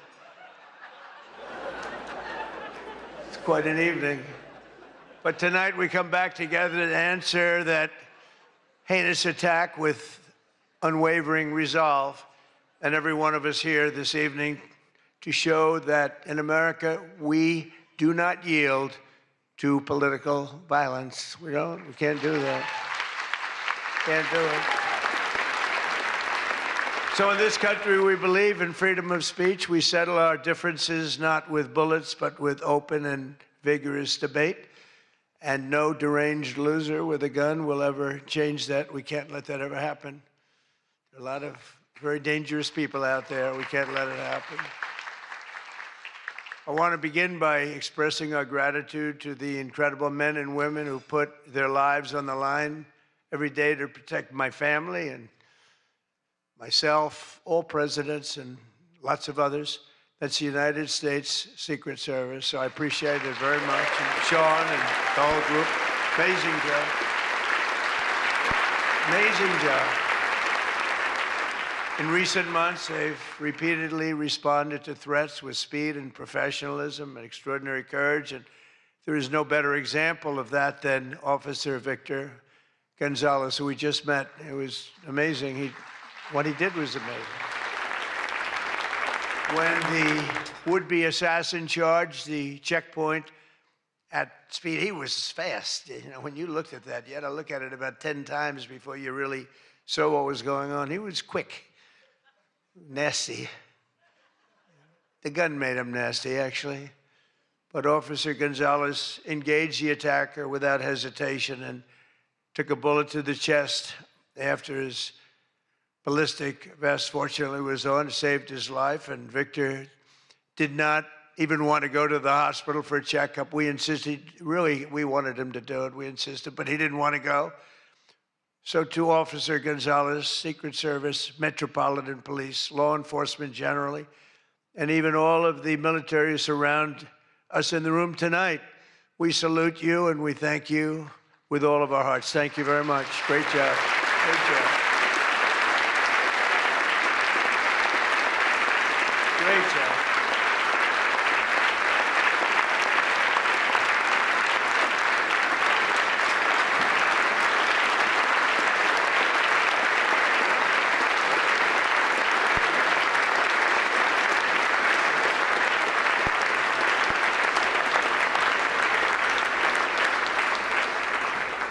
These are great people. So this evening we're picking up right where we left off, so let's have a little bit of fun. You know, I said, what do we do here? Is this supposed to be fun? Am I supposed to be serious? Am I supposed to be a comedian? So I guess you said maybe a little bit of everything. I know one thing, I could never have done the speech that I had ready just a short while. Oh, that was going to be a doozy. I was so psyched. I was going to rip people. And I don't know, just something changed. It's really for the better, but I just wouldn't want to do that. But we'll do a little ripping if you don't mind. But it is true. I said, how do we handle this? It's going to be a different kind of an evening, and it is. And in many ways, it's a more beautiful evening, actually. Everyone's looking really good tonight, and I know it was not easy finding shoes to go along with your bulletproof vests, which many people didn't want to wear because they'd rather die than look 20 pounds heavier. You know that, right? We have that a lot. They put one on me. I said, are you sure I'm not wearing this? No, you look exactly 20. They say, sir, it's about 21 pounds. They said, not good. But I want to thank the outgoing president of the White House Correspondents' Dinner, association. Now, she won't admit it, and she should not admit it, but we sort of became friendly. You know, in times of stress, on occasion, you become friendly. I have a lot of respect for Ouija, and I tell you, we went through a little bit of a war together. It turned out pretty good. It turned out pretty good because of a lot of good people. They stopped the tragedy, so I want to thank you very much. Fantastic job.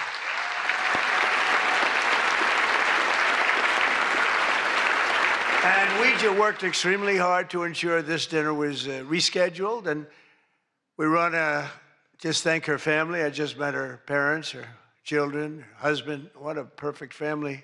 So it's really great. Thank you very much, all, for putting up with this, right? But let me also thank the incoming president of the Correspondents Association, Jackie Heinrich. She can be very tough as a reporter, I will tell you. She can be nasty. She looks so beautiful, but she can be so nasty. How could that happen?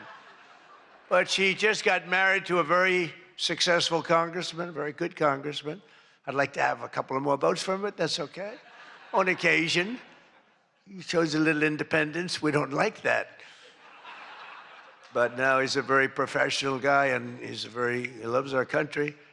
But that's a big thing. I just see what takes place. We're talking about what takes place to be in the position that you're leaving and that Jackie's coming into. And it's a lot of work, a lot of friendships, a lot of talent. And so, Jackie, congratulations.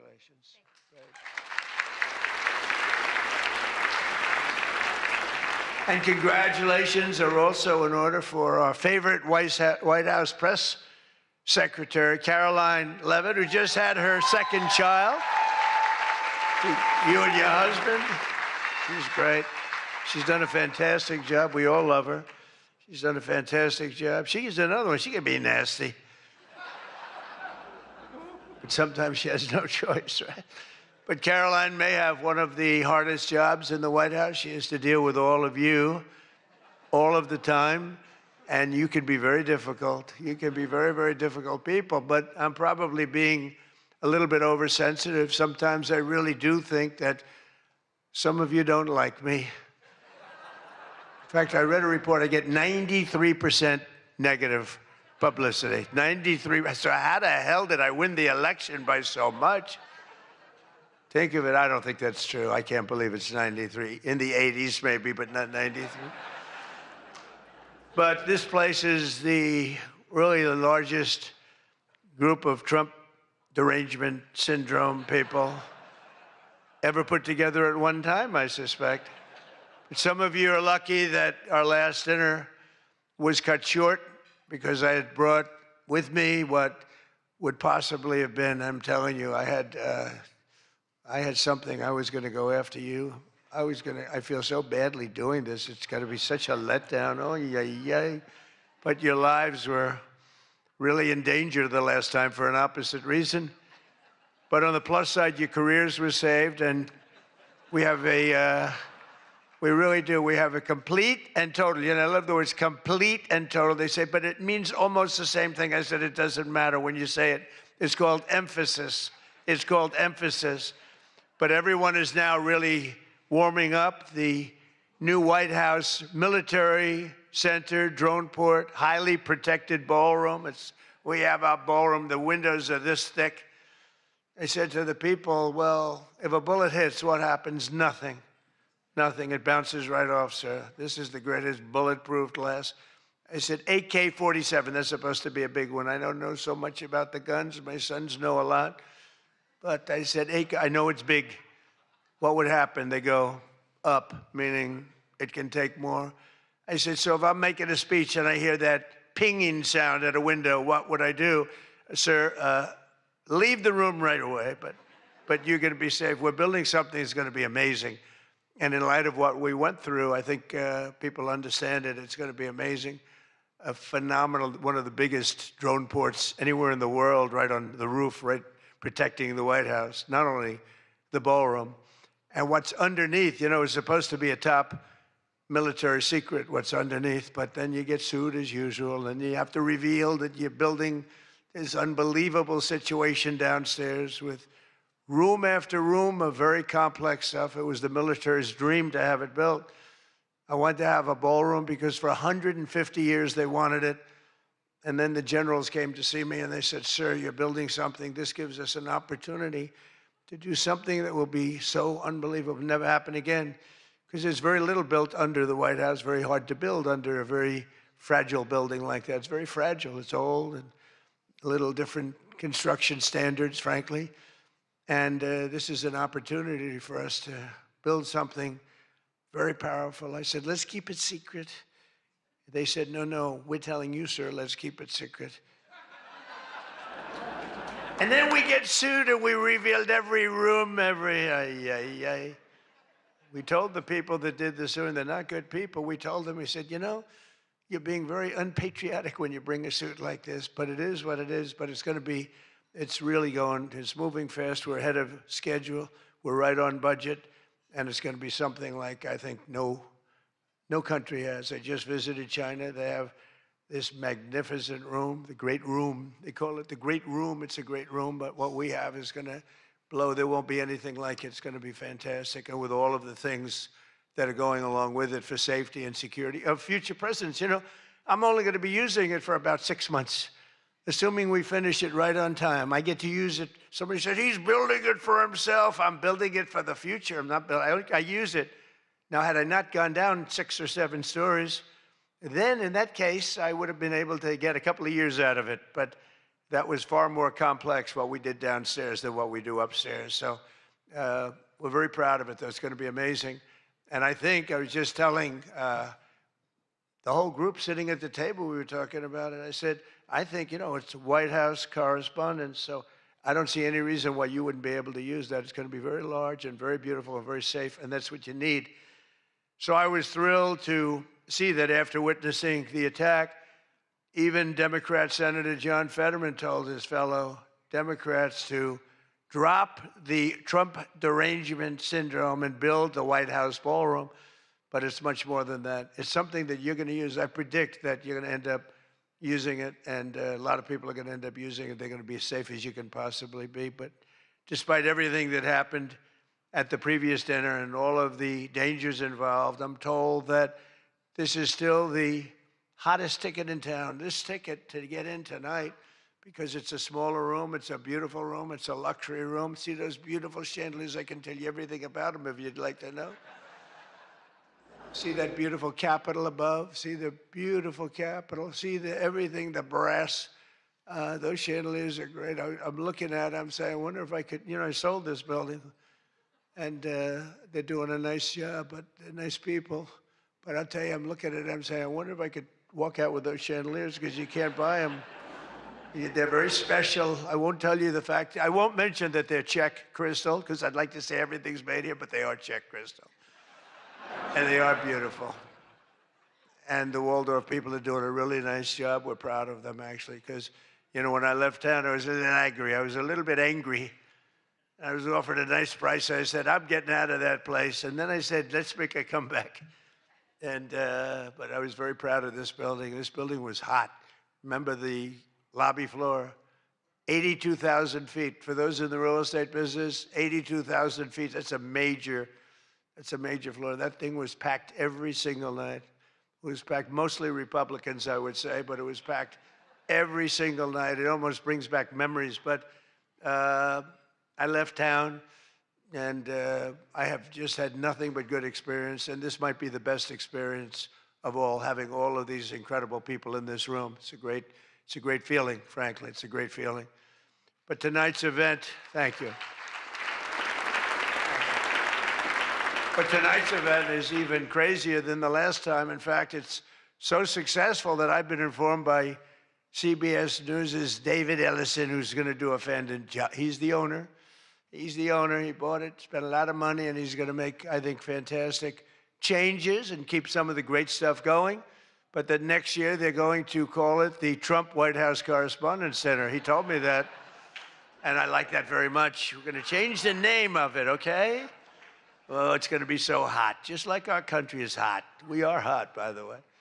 But to be honest, it's just about the only way that they're going to ever get me back here. You're going to have to change the name of the dinner. But how's that one going? Not too good. I hope that everyone finally got to enjoy their entire, very delicious beef tenderloins, very special beef.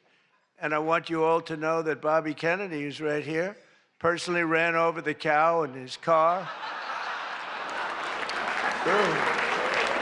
And he cut it up and he brought it here for you to eat tonight. So it's very fresh.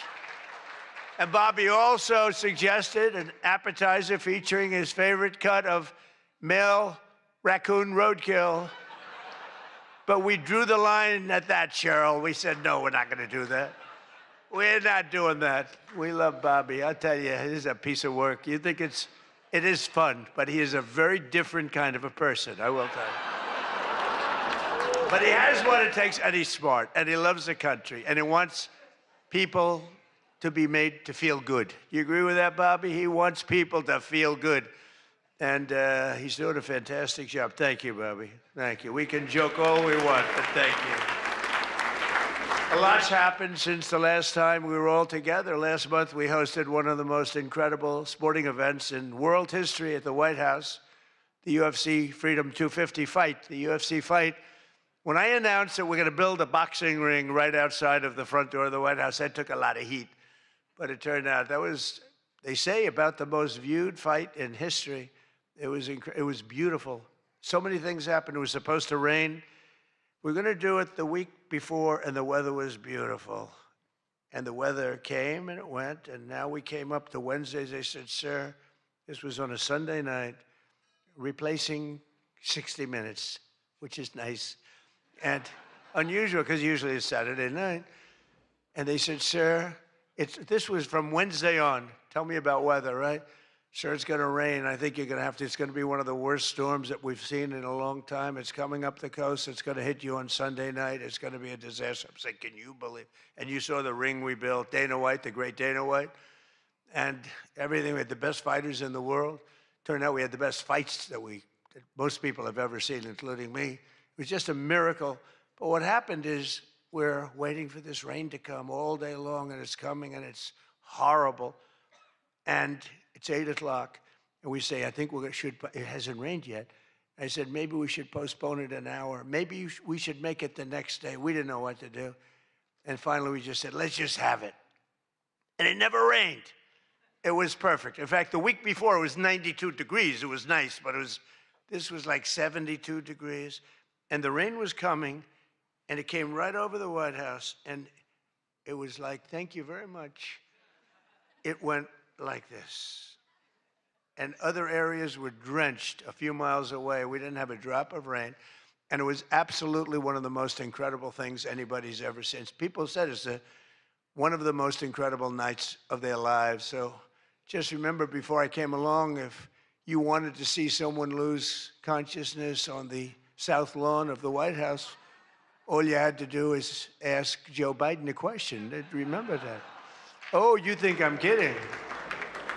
But the big fight was such an amazing success that tonight I'm pleased to announce that we're going to host an even bigger one right in front of the White House. Every Friday night, every Saturday night, we're going to have fights in front of the White House.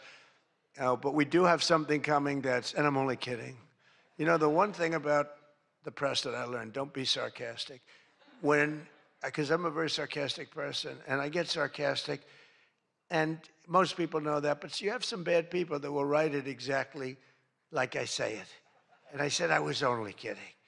But we are going to have Indy 500. Roger Penske's coming in mid-August, and they're going to have it all throughout Washington, the greatest cars, the greatest drivers in the world.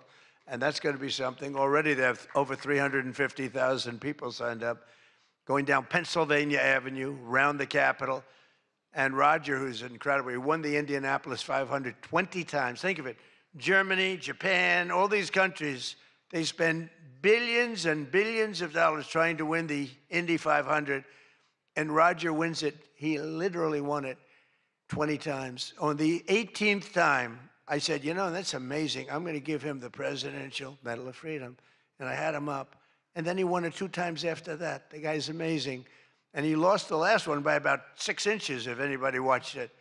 So they're coming here, and it's going to be something really exciting. We have unbelievable events. Look, it's an unbelievable country. And on July 4th, we were over at the mall, and It was raining. It was supposed to be really bad again. And we had 450,000 people show up, and that's a light number. And I was told, sir, we're going to have to cancel the event. This was not good. And it was drizzling a little bit, not raining very hard. And people are calling me, friends of mine were calling me. And I got a call from Brett Baer. Brett Baer said, it's not raining.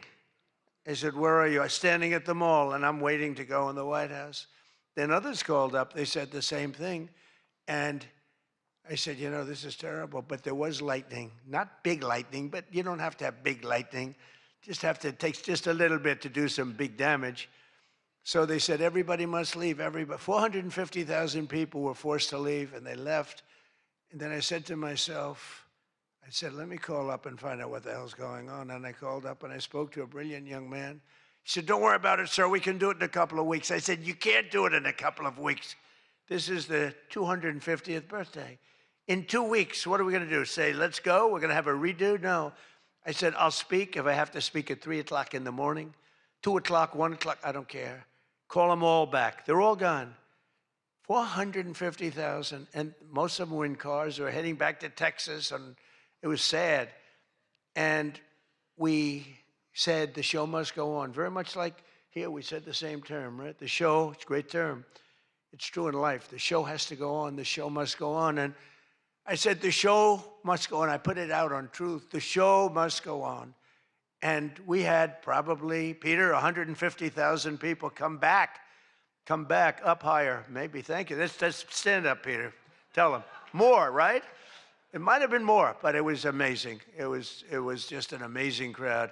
And actually worked out better, a little like this. It worked out better than if we had done it at the normal 7 o'clock, 8 o'clock time. It was incredible. We started speaking at 11 o'clock in the evening, but tremendous numbers of people. Thousands and thousands came roaring back, and it was a great evening. And it was a celebration. And we didn't do it the following day, and we didn't do it 2 weeks later. We did it when we were supposed to do it. It was a fantastic celebration. But I can exclusively reveal to you this evening that for the heaviest of the heavyweights, we will have sloppy Chris Christie, one of the sloppiest human beings you'll ever meet, fighting, I would say, I could mention the governor of Chicago, but I'm going to mention instead Jerry Nadler. And they're fighting for a big piece of cheesecake, big fat piece of cheesecake. Who the hell wrote that line? But it is true. And then you have a Congresswoman, Alexandria Ocasio-Cortez, AOC plus 3. That's her 3 friends, right? AOC plus 3, and I watched her give that answer when she was over in Europe. It was not a good answer. If I ever gave that answer, I would be out of politics. Remember, you cannot have a 19-second wait time to answer really a quite simple question. But we'll then have a rematch against an extreme, simple question on a foreign policy from Munich Security Conference. It was a big security conference, and this was her first time up in terms of that. And we had a sort of little preview, and then Anderson Cooper is going to fight Lawrence O'Donnell. I'm not a fan of Lawrence O'Donnell. I like Anderson, actually, because he's covered me well for many years. Then he went bad as soon as I went for politics. But for years, he loved interviewing. I did so many interviews with him, and he was great. But, you know, he's got a little different persuasion than me in many ways, actually. And Lawrence O'Donnell, never liked him, never thought he had any talent. But he's still making a living, so I can't knock it. But we had a contest for who had the lowest ratings and the lowest IQ on television. And that was actually Don Lemon, I think. You know, when I said that he's the dumbest man on television, I said, you know, when you say some things, you never make a comeback. It's not like, oh, gee, hey, Don, let's have dinner some night. But I know what I'm saying. And then you have Bette Midler and Jane Fonda actually held a concert to protest the first UFC fight. They didn't want to see the fight. And very few people want. They held an event. Like 3 people showed up. And given the choice between seeing some of the really beat-up faces of the UFC, almost everyone chose the people in the UFC. It was between the 2 of them or the UFC. And what about Bruce Springsteen? What the hell happened to that guy? He looks like hell. I don't care what anyone says. I'm not supposed to say. I'm sure he doesn't like the way I look, but I don't look so bad. But at a recent concert, Bruce, all he did was talk politics. He ought to run for office. That'd be interesting. But all he talked about, he made 4 political speeches in his 3-hour show. The tour has been renamed Bored in the USA. And his new song was so bad that Chris Christie, who's like a fan, you know, he goes out and tells everybody how he hates Chris Christie. Keep that guy out of my... And I see Chris Christie there again, high-fiving Bruce Springsteen in the aisle. And Bruce Springsteen saw him and didn't even lift his hand up. And I just wanted, because I used to be friendly with Chris. Chris, when somebody doesn't like you, write them off. Forget it. You got billions of people in the world. You don't have to make a jerk out of yourself. But usually a comedian hosts this dinner. And I think we sort of changed it. Tonight we're going to have somebody who I think is really spectacular. But I've watched comedians get up for the dinner because I have been here actually quite a few times. People don't realize. And there's one time in particular when Barack Hussein Obama hosted it. Do you know who that is? And he hit me hard. But actually he hit me with respect. I was sitting with Melania at a table. And you had Brooklyn Decker, supermodel, at a table right next to her. And I really always will like her. She's married to a great tennis player, Andy. And she was at the table, not at my table. And I have watched this clip thousands of times. They keep playing it because they think that was the evening I decided to run for president. It was not. In fact, I loved the evening. I looked at my wife. I said, can you believe it? All these people, that's all they're doing is talking about me. I love this dinner. It's true. And Obama was nice. You know, it's amazing how things work out. He actually showed a picture of the White House with a big Trump on top. Like I put a sign, and you know, I'm sort of doing that when you think about it, right? I mean, he wasn't really wrong. But no, he was respectful. He was good. But it had nothing to do. It had nothing to do. I just decided that I want to make America great again. This had nothing to do with that dinner. I've gotten so many... Yeah, I've gotten so many calls, and for years they've been saying, was that the moment you decided to run? Really, no. I left that night, and the press was there, a lot of the same people that I see. They said, did you have a good time? Unbelievable. And some thought I didn't have, but I did have.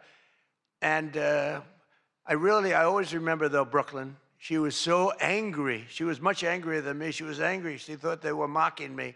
And they really weren't. It was just one of those things. And I had a great time. But I left, and I sort of thought, I was there 3 or 4 times before that, but I sort of thought, wow, that dinner is really something special. And then I ran. I got elected. I thought the press treated me very, very unfairly. And I don't know. I think I made the right decision because you hate to go where maybe you're not wanted, but they did want me. They wanted me for ratings, and they wanted me for other reasons, but not for love. And I said, you know, I'm not going to go. First time that ever happened, I think. Was that the first time? Just about. Presidents always came. And I didn't go for 4 years because I got treated terribly by the press.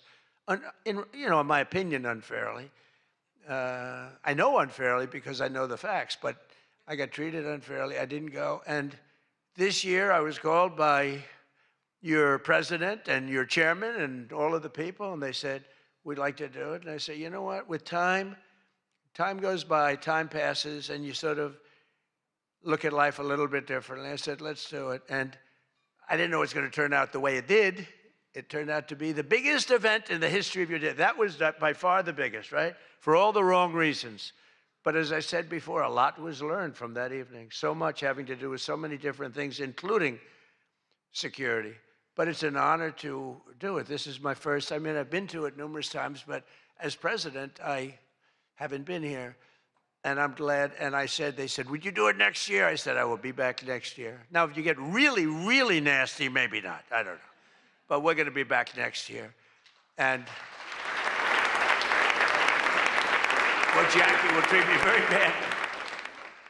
But this year, the association decided not to have a comedian, so they considered using Jimmy Kimmel, Jimmy Fallon. These guys, they're terrible. They're terrible. Stephen Colbert. These are people without talent. They get a lot. They have talent. You know who has talent? Their agent, getting them the money they get. They have no talent. But they are not comedians. They're not funny people. They're angry people. They're sick people. But the association really put on a big show, and they have somebody very special. I look forward to seeing him. And so they thought about going with a professional clown for entertainment, but Adam Shifty Schiff was not available. You know, he's known, I called him, I hate some people, you know, I shouldn't say this, I'm not supposed to hate, I'm supposed to love everybody. But he's a terrible person, he's a liar. And I called him Watermelon Head because he has the largest head I've ever seen with the smallest neck, pencil neck. How does that big, fat, ugly head stand on a little pencil neck? And then I'm told that even Rosie O'Donnell reached out from Ireland. She really wanted to be here in order to honor me. She loves me very much, and she was desperate to come back to the United States and pay her respect to Donald J. Trump. But that didn't work out, unfortunately, because nobody wanted her to come back. But she's one of the greatest sufferers of Trump derangement syndrome. She's a sick young woman, sick older woman, I guess now I have to say. So instead, we're honored to have, for entertainment, the very talented mentalist, Oz Perlman. And everybody, they said, are you going to stay? I said, yeah, I'll stay. I mean, I think I'll stay. What the hell else am I going to do? I've got Iran, I've got this, I've got that, which is all going extremely well. Don't believe the fake news. You know, it's the only thing we were talking before, I said, so we've hit Iran very hard. Their Navy is gone. Their Air Force is gone. 250 jets, no longer. 159 boats, good boats. In fact, I said, why the hell didn't we keep them? We could have used them. But 159, but all at the bottom of the sea. They have no radar. They have very few drones left, despite what you see. And every once in a while, they're going to set some things up, but they don't have much left. And by the way, they are talking to us right now. They'd love to make a deal. I don't think they're ready to. I don't think it's time yet, but I'm willing to listen. But they cannot have a nuclear weapon. We don't want to see Washington, D.C., or any of our cities, or Israel, or frankly, the Middle East, destroyed with a nuclear weapon, because I know the power of nuclear weapons. I see it. I get to see it. We're not going to let that happen. So this is all about, we will not let them have a nuclear weapon. And they would use it. They would use it if they had it. But Oz, I do have one question about what happened that time, because he was there. How the hell did you not see that coming? He sees everything. He sees everything. He's telling me about your grandmother and your this. Why the hell didn't you? We got to ask him that question when he gets up here. Why didn't he see that coming?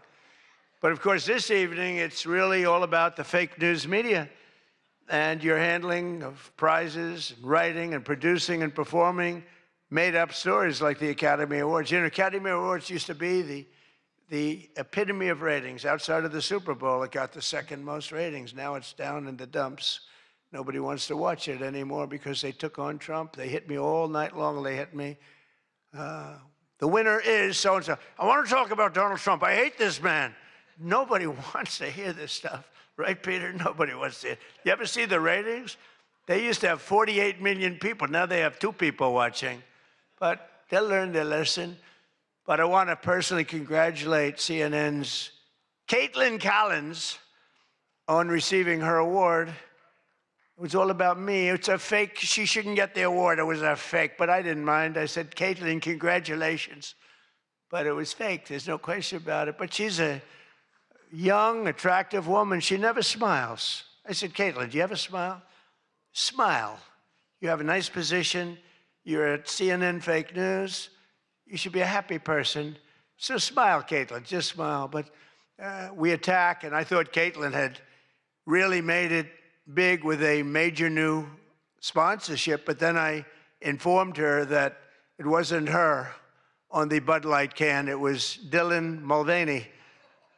And Dylan Mulvaney cost Bud Light $35 billion in market cap.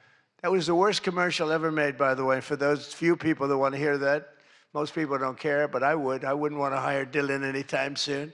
Think of it, they hired Dylan Mulvaney, and their market cap has gone down by $35 billion. Who wrote that commercial? And then you have writer Josh Dorsey. He also received, he's been killing me for years. No, he's been, and yet tonight he shakes my hand, he hugs me, everything nice. He kills me. Josh is amazing. He writes more stories than any human being. There's nobody that writes more than Josh. He'll write 4 stories about me a day, all different subjects. I mean, I had the other day 3 stories and one on the, he was upset about this. 1 was on page 7, 3 were on page 1. They were all written by Josh. But he's hit the big time, and he's a workhorse, and yet he's almost unhireable. You know, you hired, he's just one of these guys. Wall Street Journal's lucky to have him, but you really, it's unbelievable. He's almost unhireable. CNN is also here, and I'm very disappointed they didn't bring Fake Tapper because he's had a rough couple of years, Fake has. You know, he calls me up every once in a while. If I pick it up, you know, I pick up my phone. I used to go to this young lady, I'd say, any calls from the press? No, sir. I said, oh, now I'm the president of the United States, right? I'd say to Stephen Chung, is Stephen here someplace? Where's Stephen? He's one of the toughest human beings I've ever met. Don't ever wrestle Stephen, you'll be in big trouble. But I say, Stephen, let me ask you, did the press call? No, sir. You know, when I was a developer, I'd get a call every half an hour. For whatever reason, I always got disproportionate press. So I said, Stephen, nobody called? No, sir. 2 hours later, I say, hi, Steve, how are we doing? Everything good? Anybody call? No, sir, no press calls. I said, I'm president. Nope, they never call. So this went on for about a week. I'd say, Caroline, did the press call? No, sir, no calls. I said, nothing. It's over a week. I haven't received a call. So I said, you know what I'll do? I'm going to give the press my phone number. That was the stupidest thing I ever did. I'm getting a call every 3.7 minutes. Stephen, I don't know where the hell you've been, but the press calls, I'm getting calls, ring, ring. I was with somebody today. They said, I've never heard a phone ring as much as it's fresh. Now, I look at the thing and usually just delete, delete, delete. Every once in a while, it'll be one of the people in this room that I like, and I'll pick it up. Like this one right here calls me on occasion, right? She'll call me and she says, hello, sir. How are you? We want to talk about some horrible subject, like a horrible, depressing subject. I say, Jackie, I don't want to talk about it. Congratulations, however, on your new marriage. But I don't want to talk about it. But it's true. And people call me now. And so for weeks I go, no calls. And I learned then that both of them, they feel that I'm doing a great job. And they feel I'm above it all. And that no person, hundreds of people call no person, is good enough to talk to Trump. And so we don't even bother telling you. That's not the way it works, Caroline. You have to let me know, because sometimes I do like to speak to the press, but now I have the best system I've ever had. It rings, and just so you understand, you're much better at putting your name, because if there's no name, I just can't do that. You know, I pick up every once in a while. Hello, I'm from Reno, Nevada. We're a startup paper. We're calling it the Reno Express. I said, do you believe I'm the president of the United States? Mr. President, could I have your views on Iran? And I just hang up. No, I get the craziest calls. I mean, some of them, my wife said, I can't believe you do this. This is a hell of a way to live. But sometimes they get calls from very important. Sometimes I can straighten out stories that are going to be fake, and I can make them from a fake story to a good story. I always find that when you don't speak to the press, you always get a bad story. When you do speak to the press, you have a shot at getting a good story. Oh, look. No, look, if I were a reporter, and let's say I'm a big reporter, I work for the failing New York Times, or I work for, well, I don't know, do they ever come to these dinners? Didn't they cancel out a long time ago? Big mistake. They should be here. But I get a call. I've always found that, you know, speaking to them, you just do better. You do better. When you can, when you have the time. You speak to the reporter. You treat the reporter with respect. Sometimes now there are reporters where it doesn't matter. You can be so nice to them, it doesn't matter. You get treated unfairly. But you have a lot of great reporters where when you speak to them, you can get your point across, and that's a good thing. But some people say that Jake Tapper is a great investigative reporter in D.C., and that's why after moderating our debate, It only took him 1 year to break the story that Joe Biden might possibly have suffered from cognitive decline. It took him 1 year. He wrote a book about how great he was mentally, not too good. And I don't like Biden because Biden was very unfair to a lot of people. But Jill Biden insists that Joe would have beaten me in 2024, even though he was way down. She said he was way behind in the polls because he was seriously ahead. She felt he was going to win because he was seriously ahead on deceased voters. He was leading in the deceased crowd, and there were a lot of them. You're finding out there's a lot of them. Look at the numbers that just came out yesterday. And it's traditional that at least one or two potential presidential hopefuls attend the Correspondents' dinner, but many of them seem to have really chickened out. I was disappointed that Gavin Newsom didn't show up. He didn't show up. He should be here. But I heard that he recently said that we will lose our country if we don't fight fire with fire. And to be fair, there's only one thing we know about Gavin, and that's that he definitely doesn't want to fight fire with water. He's got a lot of water, never uses. What a disaster. That should have never happened. But Gavin Newsom recently did a career-threatening, one of the worst interviews I've ever seen, where he said that he can't read a speech. He's incapable of reading a speech. He's a low IQ person. He's smarter, however, than all of the people in the room, and then he gets sued for being a racist, okay, when he said that. But he basically said he has various mental incapacities. He has difficulty in various other ailments mentally. And I'm looking at him saying, this is the worst interview. I'm watching this interview. I said, this is the worst interview I've ever seen given by a professional politician. I've been watching politicians for a long time, mostly on the previous side, because I haven't been doing this too long. How am I doing? Not bad for the number of minutes spent. Not bad. But with Gavin, so he said that all these things, and I said, anybody running against him, all they have to do is take that one interview and you can't lose. I actually put out a statement that Gavin Newsom has come out and said he will not be running for president because nobody can say what he said about himself and survive. Newsom was in big trouble when he openly admitted that Kamala was smarter than him. She said, Kamala is smarter. If Kamala is smarter than someone, you don't want that person to be president of the United States of America. Between California's policies of enabling wildfires, paying drug addicts to be homeless, giving free sex changes to illegals, and telling rich people they're going to take away, all of your money is going to be taken away. People are fleeing, and they're fleeing in droves. We can't have that in this country. It's becoming such a horrible and dangerous location that Ilhan Omar, one of my favorites, and her brother are thinking about moving together, very much in love. The video has surfaced recently of Ilhan giving a speech referring to World War II as World War XI. And they asked her about that. She thought she got it right. But I'm not surprised because she's a low IQ person. And she's also a very dishonest person. And she ought to get the hell out of our country. She shouldn't be here. She shouldn't be in our country. She also calls her brother husband number one. Omar is reportedly being investigated for fraud. She revised her net worth. I was shocked to see that she was worth much more than $30 million. And then when the press got on her, she revised it slightly downward to less than 18,000. So she went from much more than 30 million to 18,000. And I know Democrats, and the word Democrat is something that's come into fashion. I changed the E with a U, and most people don't know that dumb has a B, so we don't have to worry about that. It's very quiet. I thought it was quite good, but I haven't gotten much credit for that. Fake news, good. Pocahontas, good.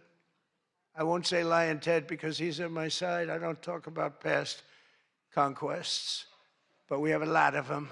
I won't talk about it. They got a whole table full of Republicans there. They're saying, no, don't mention my frickin' name, will you please?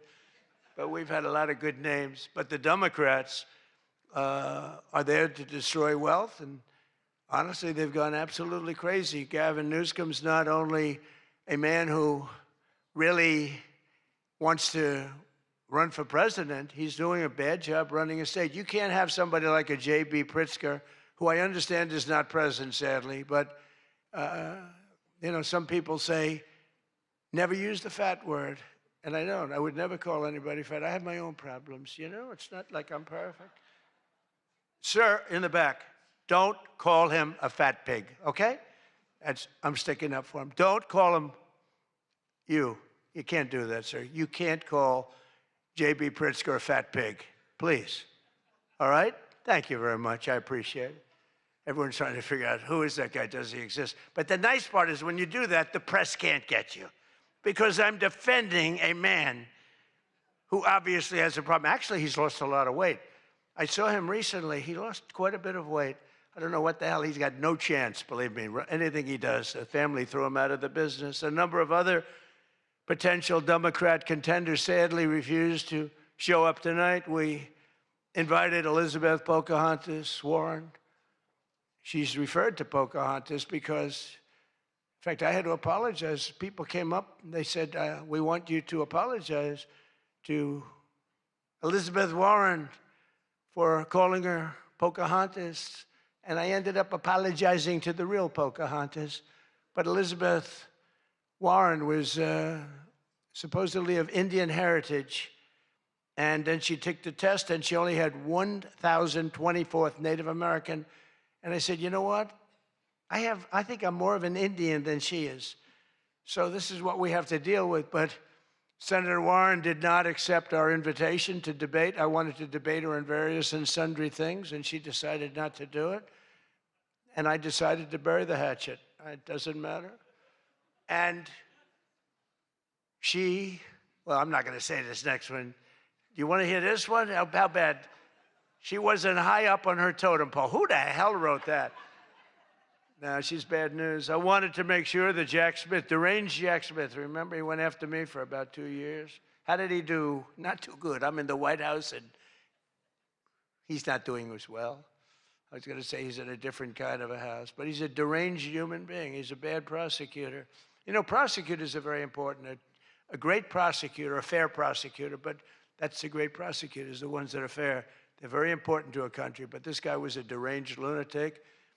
Saw his invitation tonight. He was invited because, you know, but I put it in a private text to Chuck Grassley. And Chuck saw him and he did a certain thing. And then one man that we had who should be here, he turned Palestinian. This was a man who was 100% for Israel. 100%. Chuck Schumer, crying Chuck. Remember he cried at the airport over illegal immigrants. They were the fakest tears. There were people throwing water in his face. But now he's a proud, very proud Palestinian. In fact, I'm going to send him a beautiful Palestinian outfit tomorrow so he can greet Bibi Netanyahu when he comes to town next week, along with the mayor, who I'm sure would love to meet Bibi. They're not treating Bibi too well, but Chuck wanted to join us tonight, but he didn't want to be violating many parts of the Palestinian rules, regulations, and certainly he didn't want to violate Sharia law, his new founding. And all joking aside, I do think we need term limits in Congress. I think term limits are very important because I see what's happening. I see what's happening. The other day, a senator I knew got a text, a great guy, from his wife. And she said, when you get home, I want to have you immediately come up the stairs and make love to me. And he said, I can't do both. You know what? You know, in other words, can't go up the stairs and make love. Does anybody get that? Well, I thought that was actually pretty good. That was actually the only thing I thought was good in this whole frickin' stupid speech that they wrote. That was the only good one, and that went down with not exactly great laughter. I think, you know, in other words, you can't go up the stairs and make love, too, you know. So we're looking for term limits. Does anybody understand this stuff? But I really do wonder whether the Democrats are trying to lose the midterms. In Maine, they nominated a guy with a Nazi tattoo. But don't worry, Democrats. Word is that Plattner's replacement, he throws bottles at women. This guy throws bottles. This guy's another lunatic, by the way. Although I think Plattner might have done surprisingly well, because we're in the age of Trump. Call it what you want. People can do well today. Plattner, I don't know. But, you know, people don't have the guts to stick it out, but it looked like he was guilty of a lot of stuff. He certainly didn't defend himself very well. In Texas, the Democrats are running a candidate named James Telefrico, who hates guns, hates oil, hates sex, hates women, and who said he is, quote, a Christian who hates Christianity. Other than that, I think his platform is quite good. And that means that he's not going to do very well against Ken Paxton, who hopefully in Texas is going to win. But Telefrico, he's Alfred. You know what he looks like to me? Alfred E. Newman. Do you remember Alfred E. Newman, Mad Magazine? I said, that guy is Alfred E. Newman. Can't imagine he'd win. Well, I have all of the press here in one place. I have to say that we're having an amazing load of accomplishments that the media never talks about. For example, under my administration, a once feared and powerful regime that relentlessly attacked America has finally been toppled. Their former leaders have been removed, and they're now being run by a gay dictator facing internal divisions. But I, for one, wish Barry Weiss all the best at CBS News. She's a wonderful woman. Most of the press lives here in Washington, D.C., and you should be thankful for me for what my administration and I have done to make our nation's capital, which was one of the most dangerous and unsafe cities anywhere in the world, one of the safest cities in the United States. Crime is down 88%, and our capital is shining again with 62 monuments, statues, water fountains looking more beautiful. The graffiti's all gone. The tents are all moved out of the parks. The fences are all done. Our capital looks like it's really in good shape. And people coming here, people in the White House, they work in the White House, they all say, young women, young guys walk up, they say, thank you, sir. 2 years ago, we lived in a dangerous city. We lived in a city where 150 people were killed a year. And now we have almost a crime-free city. Our National Guard has done an incredible job, and we've removed over 5,000 career criminals. You know, we removed, there's one stat, I think it's a great stat. It's to me, it's fantastic. 2% of the people create 91% of the crime. That's something you can fix, and we fix it. We moved out over 5,000 career criminals out of Washington, D.C., and we have the greatest capital in the world. Again, it's beautiful, it's thriving, the restaurants are thriving. You couldn't get into a restaurant because they didn't have, all the restaurants were closing. And if you even got in, you felt unsafe. People were getting into Ubers and they were being attacked when they were in an Uber. It's not happening anymore. We have tough, smart people, and they have done a fantastic job. Washington, D.C. is safe again.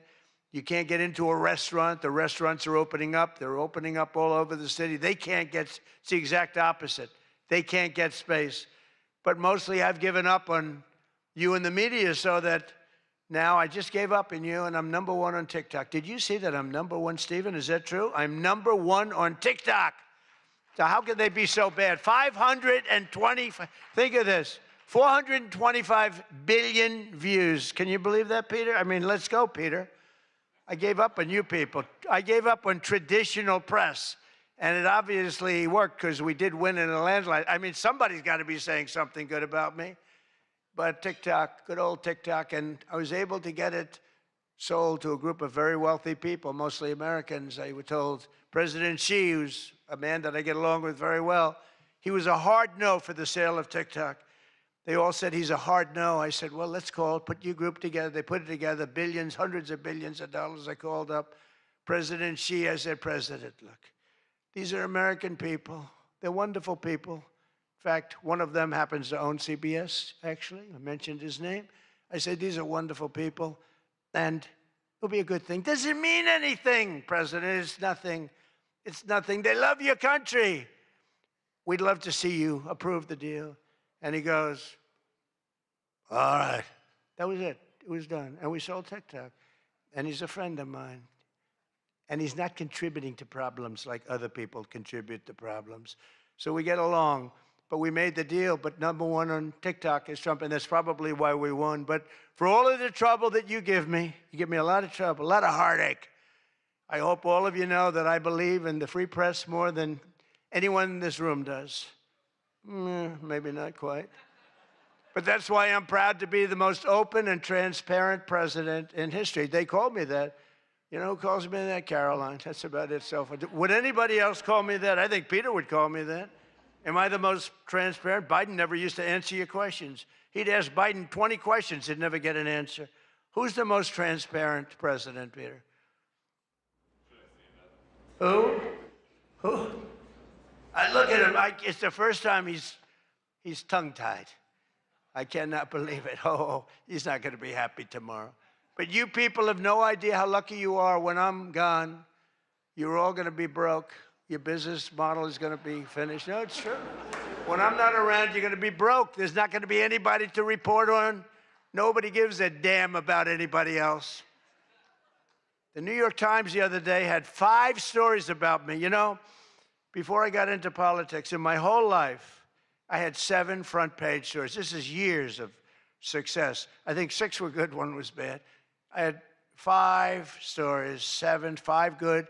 Yeah, I had a total of 7 stories on the front page of the New York Times. That's not bad. Now I average about 3 or 4 a day, all different topics, all bad, everything bad. But here we are. I mean, here we are. In fact, when I'm finished, I'm going right back to the Oval Office, so I have to be doing okay. But we are all doing good together. That's why tonight, to show just how much I care about the press, and I want to save your ratings, I'm pleased to announce my intention to, and this is somewhat of a scoop, my intention to run for a 4th term as President of the United States. I will be doing that. I will be having an official, in fact, I think I have, I won 3 times. Now I'm going to do it again. Thank you. I'm going to do it. Should be easy. I'm getting very good at running for president. No, I won 3 times, did very well the 2nd time, by the way. It's a rigged election, but we don't have to talk about it. You know, it's interesting, when you come back and you do a good job like we did, you don't care about it so much, but we do have to tighten up these elections because they really are in seriously bad shape. But on a serious note, I want to say once again, I just want to thank you all. It's been an interesting evening. I didn't really know what to expect, and it's far worse than I actually thought, but if you want to know that. But I didn't know exactly what to expect, and I've made a lot of friends tonight. I've made a lot of good friends tonight, probably made some enemies also, but it's been an experience that is something that we've all shared together, because we're all in this room tonight because most of us went through a period of trauma from just a short while ago. And, you know, some people said they wanted to come, but they were afraid to come, and you people weren't afraid to come. There were a lot of people that said, Jackie, they don't really, you know, they didn't have the courage to come. And we don't want that to happen. And I'm sure it's not going to happen. We're going to do things. Again, I want to thank our law enforcement, keeps us safe. All law enforcement.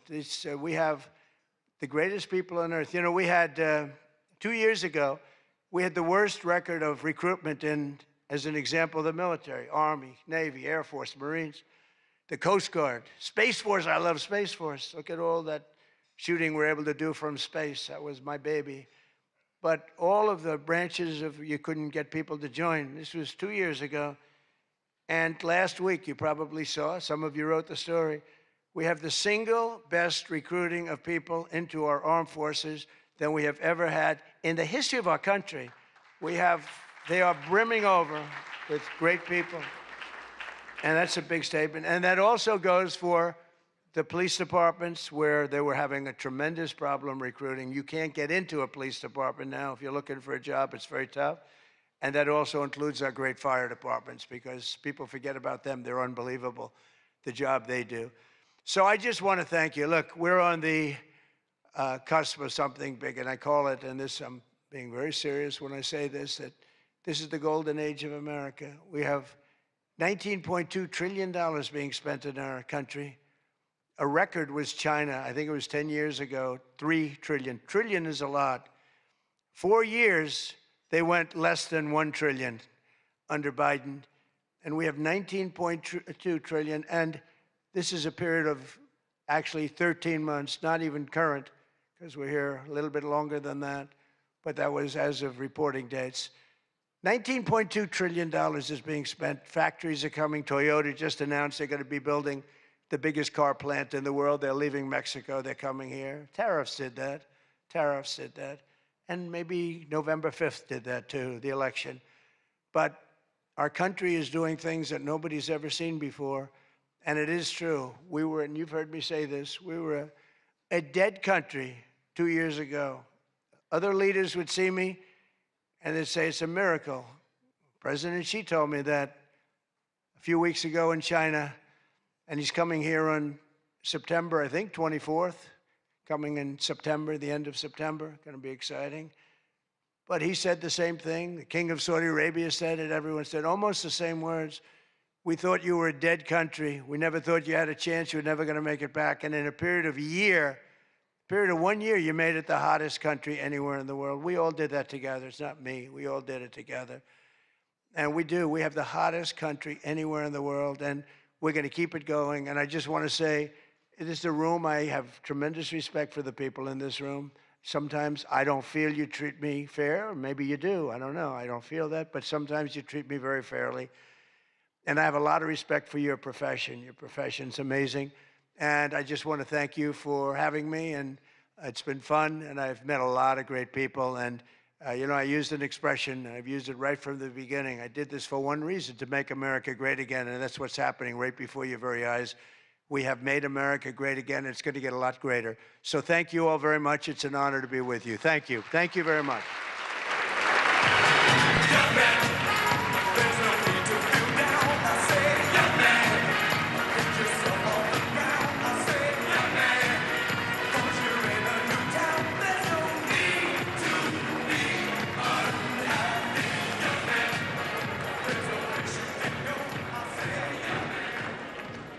Thank you, President Trump. People asked me for several months, how long is he going to speak? And I said, you're White House correspondents. So you should know, and thank you, President Trump.